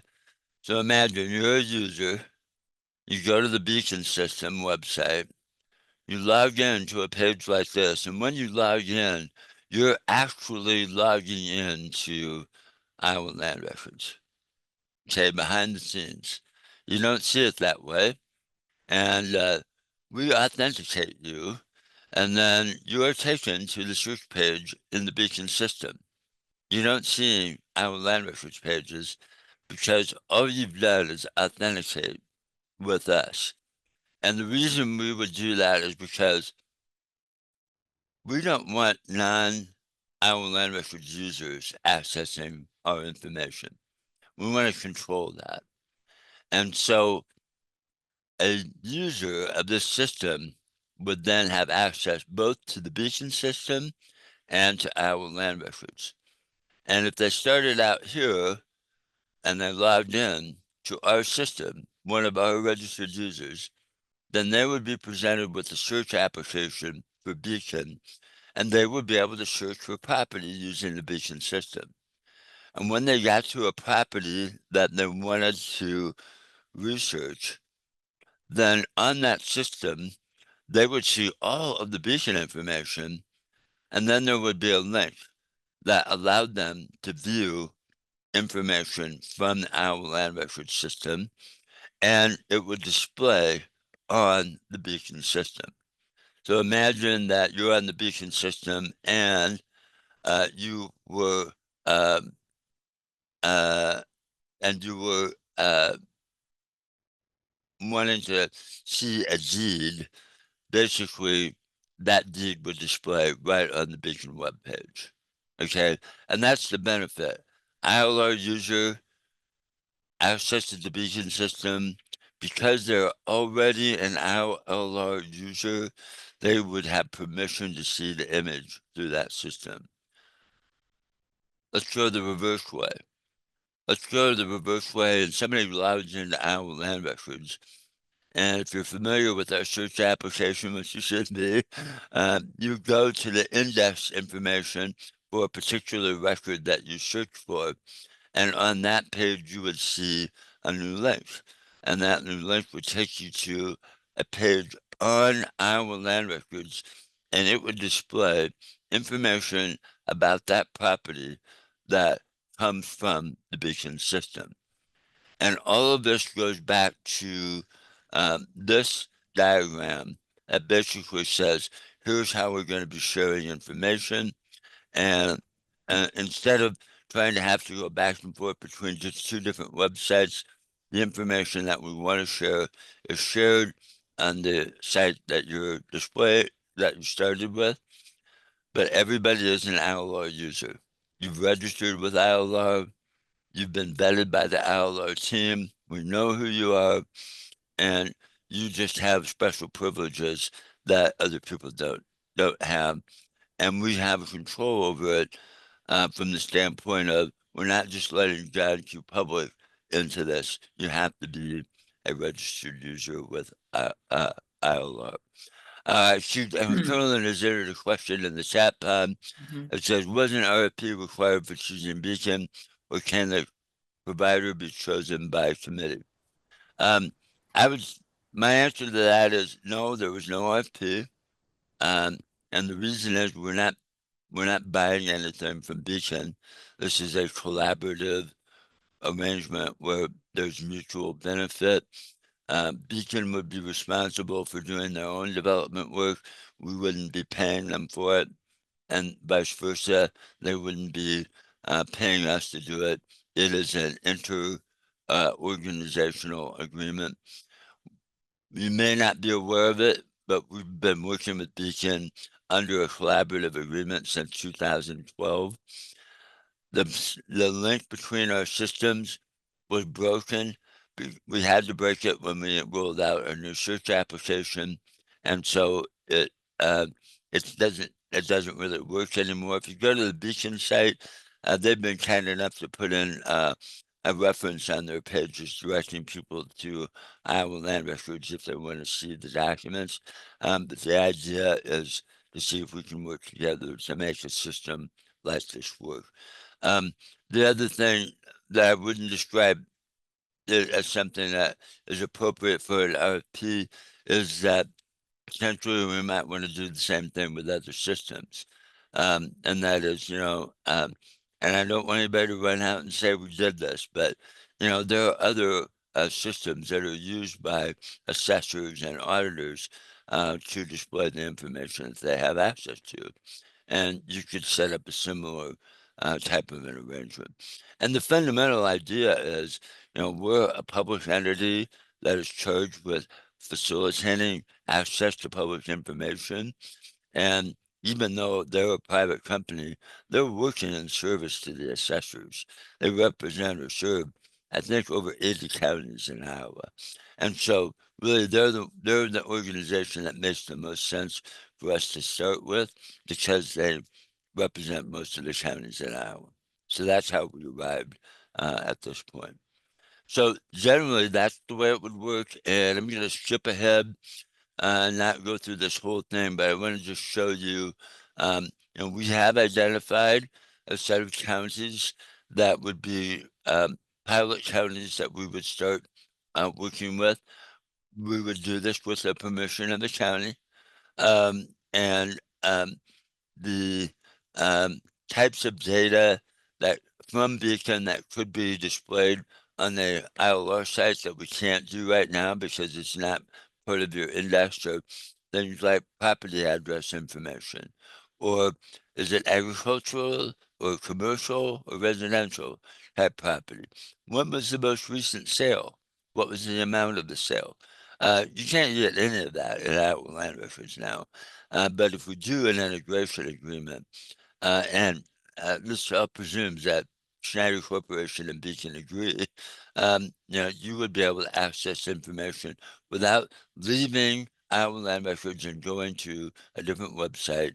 You would be able to see it on Iowa Land Records. And I would also say that in the vast majority of cases, we would not actually be storing the data in the Iowa Land Records system. We would be dynamically drawing it from the Beacon system. And we're following a fairly new protocol that allows for us to do this type of thing. I need to qualify all this again by saying Beacon has not agreed to this yet. This is a concept that we've been working on. We've discussed it with them. This is probably the most detail we've ever shared with anybody about what this would look like. But it would definitely be, I think, a benefit to our users to have this kind of arrangement. So, other questions?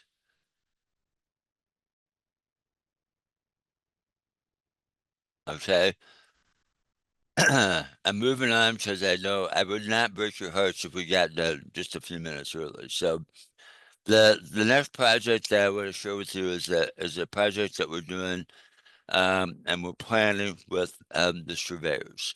The surveyors, as a part of our dialogue with them, have said we would like to figure out a way to put historical surveys that have not been recorded online so that the public and members of our profession can access that information digitally.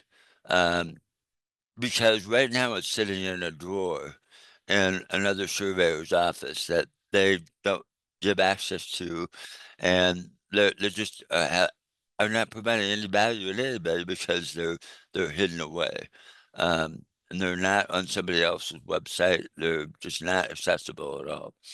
So what we said is, yeah, we should explore that, and so this is an outline of what the project would be. And essentially, it is the surveyors would be the ones to do the research and to access these non-recorded survey documents through their membership, through basically their district affiliates and organizations, and say, hey, we're starting this project. We'd like to put these records online. They're only interested in records from current back to 1990. And the reason for that is because it's in that 1990s period when professional standards for surveyors came into being. And they just are going to have more value than any.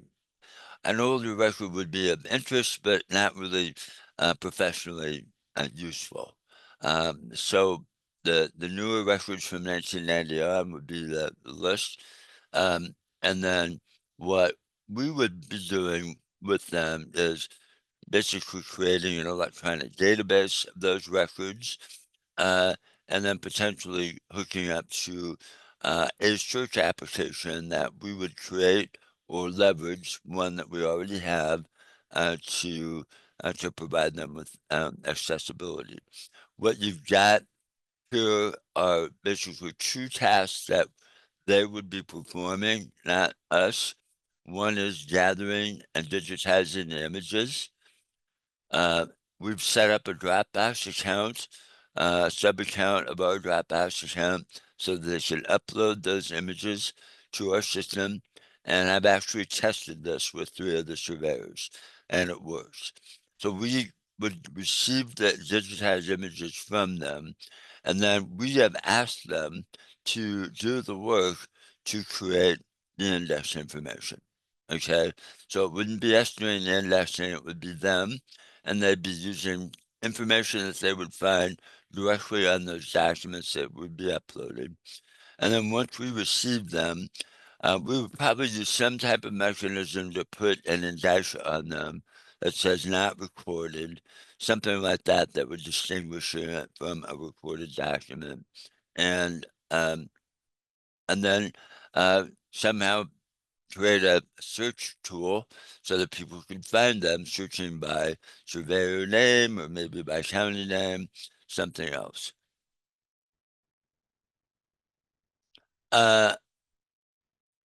So who would have question is who would have the unrecorded surveys and what department in the county? First of all, most of the surveys that we're aware of are actually in a private surveyor's office. That some other surveyor retired and they said, here are my records. Would you keep them? And then they don't know what to do with them. So most of those records are not in a county office. If there are any survey records which includes railroad maps, by the way, they might be in a county engineer's office, most likely. And so potentially there could be some effort to do that. And basically, this is sort of a um, a public service, if you will. Um, in some cases, if you wanted them in the official record, they'd have to be recorded. This would be an unofficial, unrecorded resource that should be available as a public service. And somebody would ask, well, why are you doing that? Well, I'm going to be honest with you and say, first of all, it's a great idea. It provides resources to people in the profession that don't have access to them now. And I'll be say I want the Surveyors Association to support our legislation. That's why we would do that. Um, so this is something that is in the works. We have not implemented any kind of a formal agreement. I would say this is in the design phase, but we're testing various types of workflows, what could be done, what would be possible. Um, we would be putting some energy and resources into it from a staff type perspective. Um, but most of the elbow grease would be spent by the surveyors themselves, gathering the images themselves and the index information. So that that that is where we are at with that project right now. We'll see what happens. And then the last thing I wanted to share with you is a document that we shared back in February. Um, and this memo has not changed. So, it's there for your review, and I'm not going to go through the whole thing, except to say that um, normalization of data means filling in gaps of data.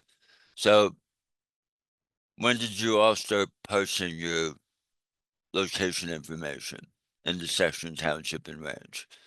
You started at some point, and that means everything before you've got some type of text string of legal description, a summary or whatever, and it's almost impossible to search on. And so, in order to make older records that do not have that post location information or not otherwise indexed in a consistent way, there are things that can be done to fill in those gaps.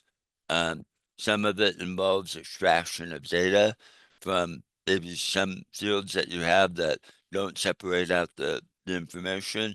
In some cases, we may be able to gather information from other sources, like assessor and auditor's office, who they do have the parcel identification number. Um, and um, and if we did something like that, that would make the searchability of our land records more usable to everybody. Um, so um, this is the outline of what normalization means. It means filling in the gaps of data. It means modifying the data in some cases to be consistent. Um, and most of that work would be done on our land records, not in your local system. Okay. So I don't want anybody to be threatened by this, that this is not something where we're going to be dipping into your system and making changes. It does mean, though, that if there were changes made in our land record system to fill those gaps, then we could maybe make that data available to the county to fill in those gaps for you on a volunteer basis. That means you choose whether or not you want to do it or not. Um, and so what we put together now is this is the new part. Uh, the new part is a description of how this might work and what we would be doing. The first thing that we would likely do is make a change in our county upload process to protect the data that we have in our land records. like it or not, and I'm not saying anybody did anything bad, but right now, our system is vulnerable because something could happen at the county level that could drastically affect the information in our land records. An example of that would be maybe a county changes service providers and they try to upload records and then we end up with duplicates. This has actually happened. And then we got to figure out how to separate the duplicates from the rest. And it takes time and effort to do that. We want to prevent those types of things from happening.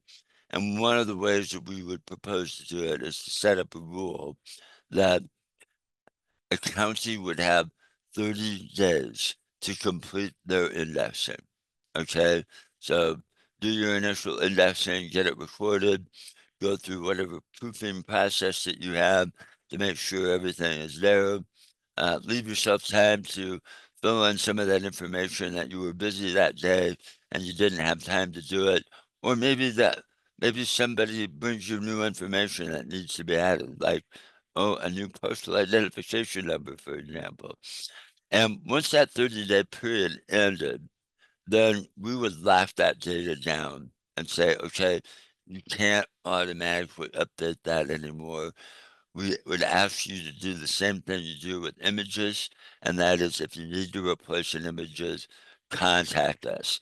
Tell us what you want to do, and we will work with you. And if you really do need to correct an error in that indexing after that 30-day period, you know this is going to help you do what you have to do. And we'll do the same thing. It just wouldn't be open automatically anymore. Once we kind of achieve that stability, we would set up certain rules so that certain information should be appended.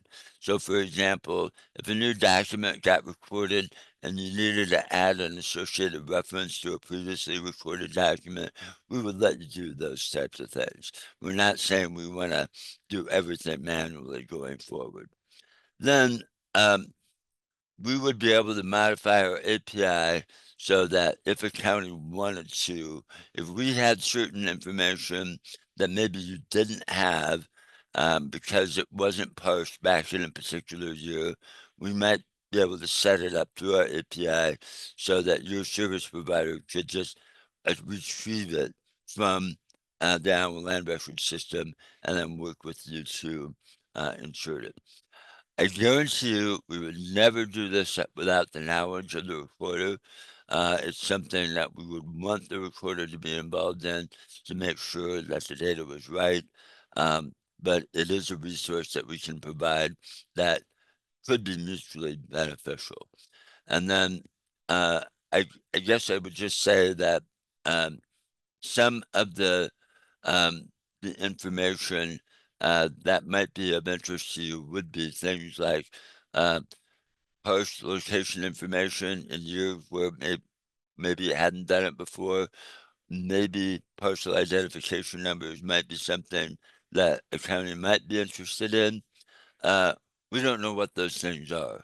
Um, Most of our focus is going to be in uh, the uh, our land records database because we want to improve the utility of our search application. But if we can do something of mutual benefit to the county, we would be interested in doing that as well. So normalization means data manipulation at some level, but it needs to be done right. And I want to make sure that everybody understands that nothing changes in the county system without the knowledge and permission of the recorder. So Jane entered a comment says, from my understanding, Iowa code did not require a survey to be reported in the 90s, and this resulted in certified surveys that weren't recorded. I think that is correct. So when you take all of this together, you take the fee increase, you take the modifications that we end up making in some of the formatting and recording standards, and then you couple it with at least some of these projects that we've talked about, you end up with a package that you can really call modernization. And that's what we've been working on. So next steps are we continue the dialogue with the stakeholder groups. Everything comes back to the recorders. Um, so our next regular ESS meeting is going to be in November. And I'm sure that there will be meetings of the executive board of the association. Um, by the time we get there, I think we're going to have what feedback we're going to receive from any of the stakeholder groups. And then decisions will be made about what package to advance. And then we go after it after that. So I hope this achieves the goal of bringing you fully up to date on everything related to the modernization project. Katie Carlton just added a note that they are re-indexing years of legal descriptions that didn't convert correctly when we switched service providers. Would this affect how we were able to do that project? And my answer to that is no. I think if you have um, if you have updated your index system, then we're going to work with you on that. So there's no reason for us to duplicate effort. If we're communicating, we will make it work. So I hope that's as well. I see Carolyn entered a similar note. So I would say the same thing to all of you. Yes. So Stacy, Nancy, I've tried to describe the whole package as kind of where we are at. Is there anything that we have overlooked that we need to share with the entire standard subcommittee and anybody else who's online?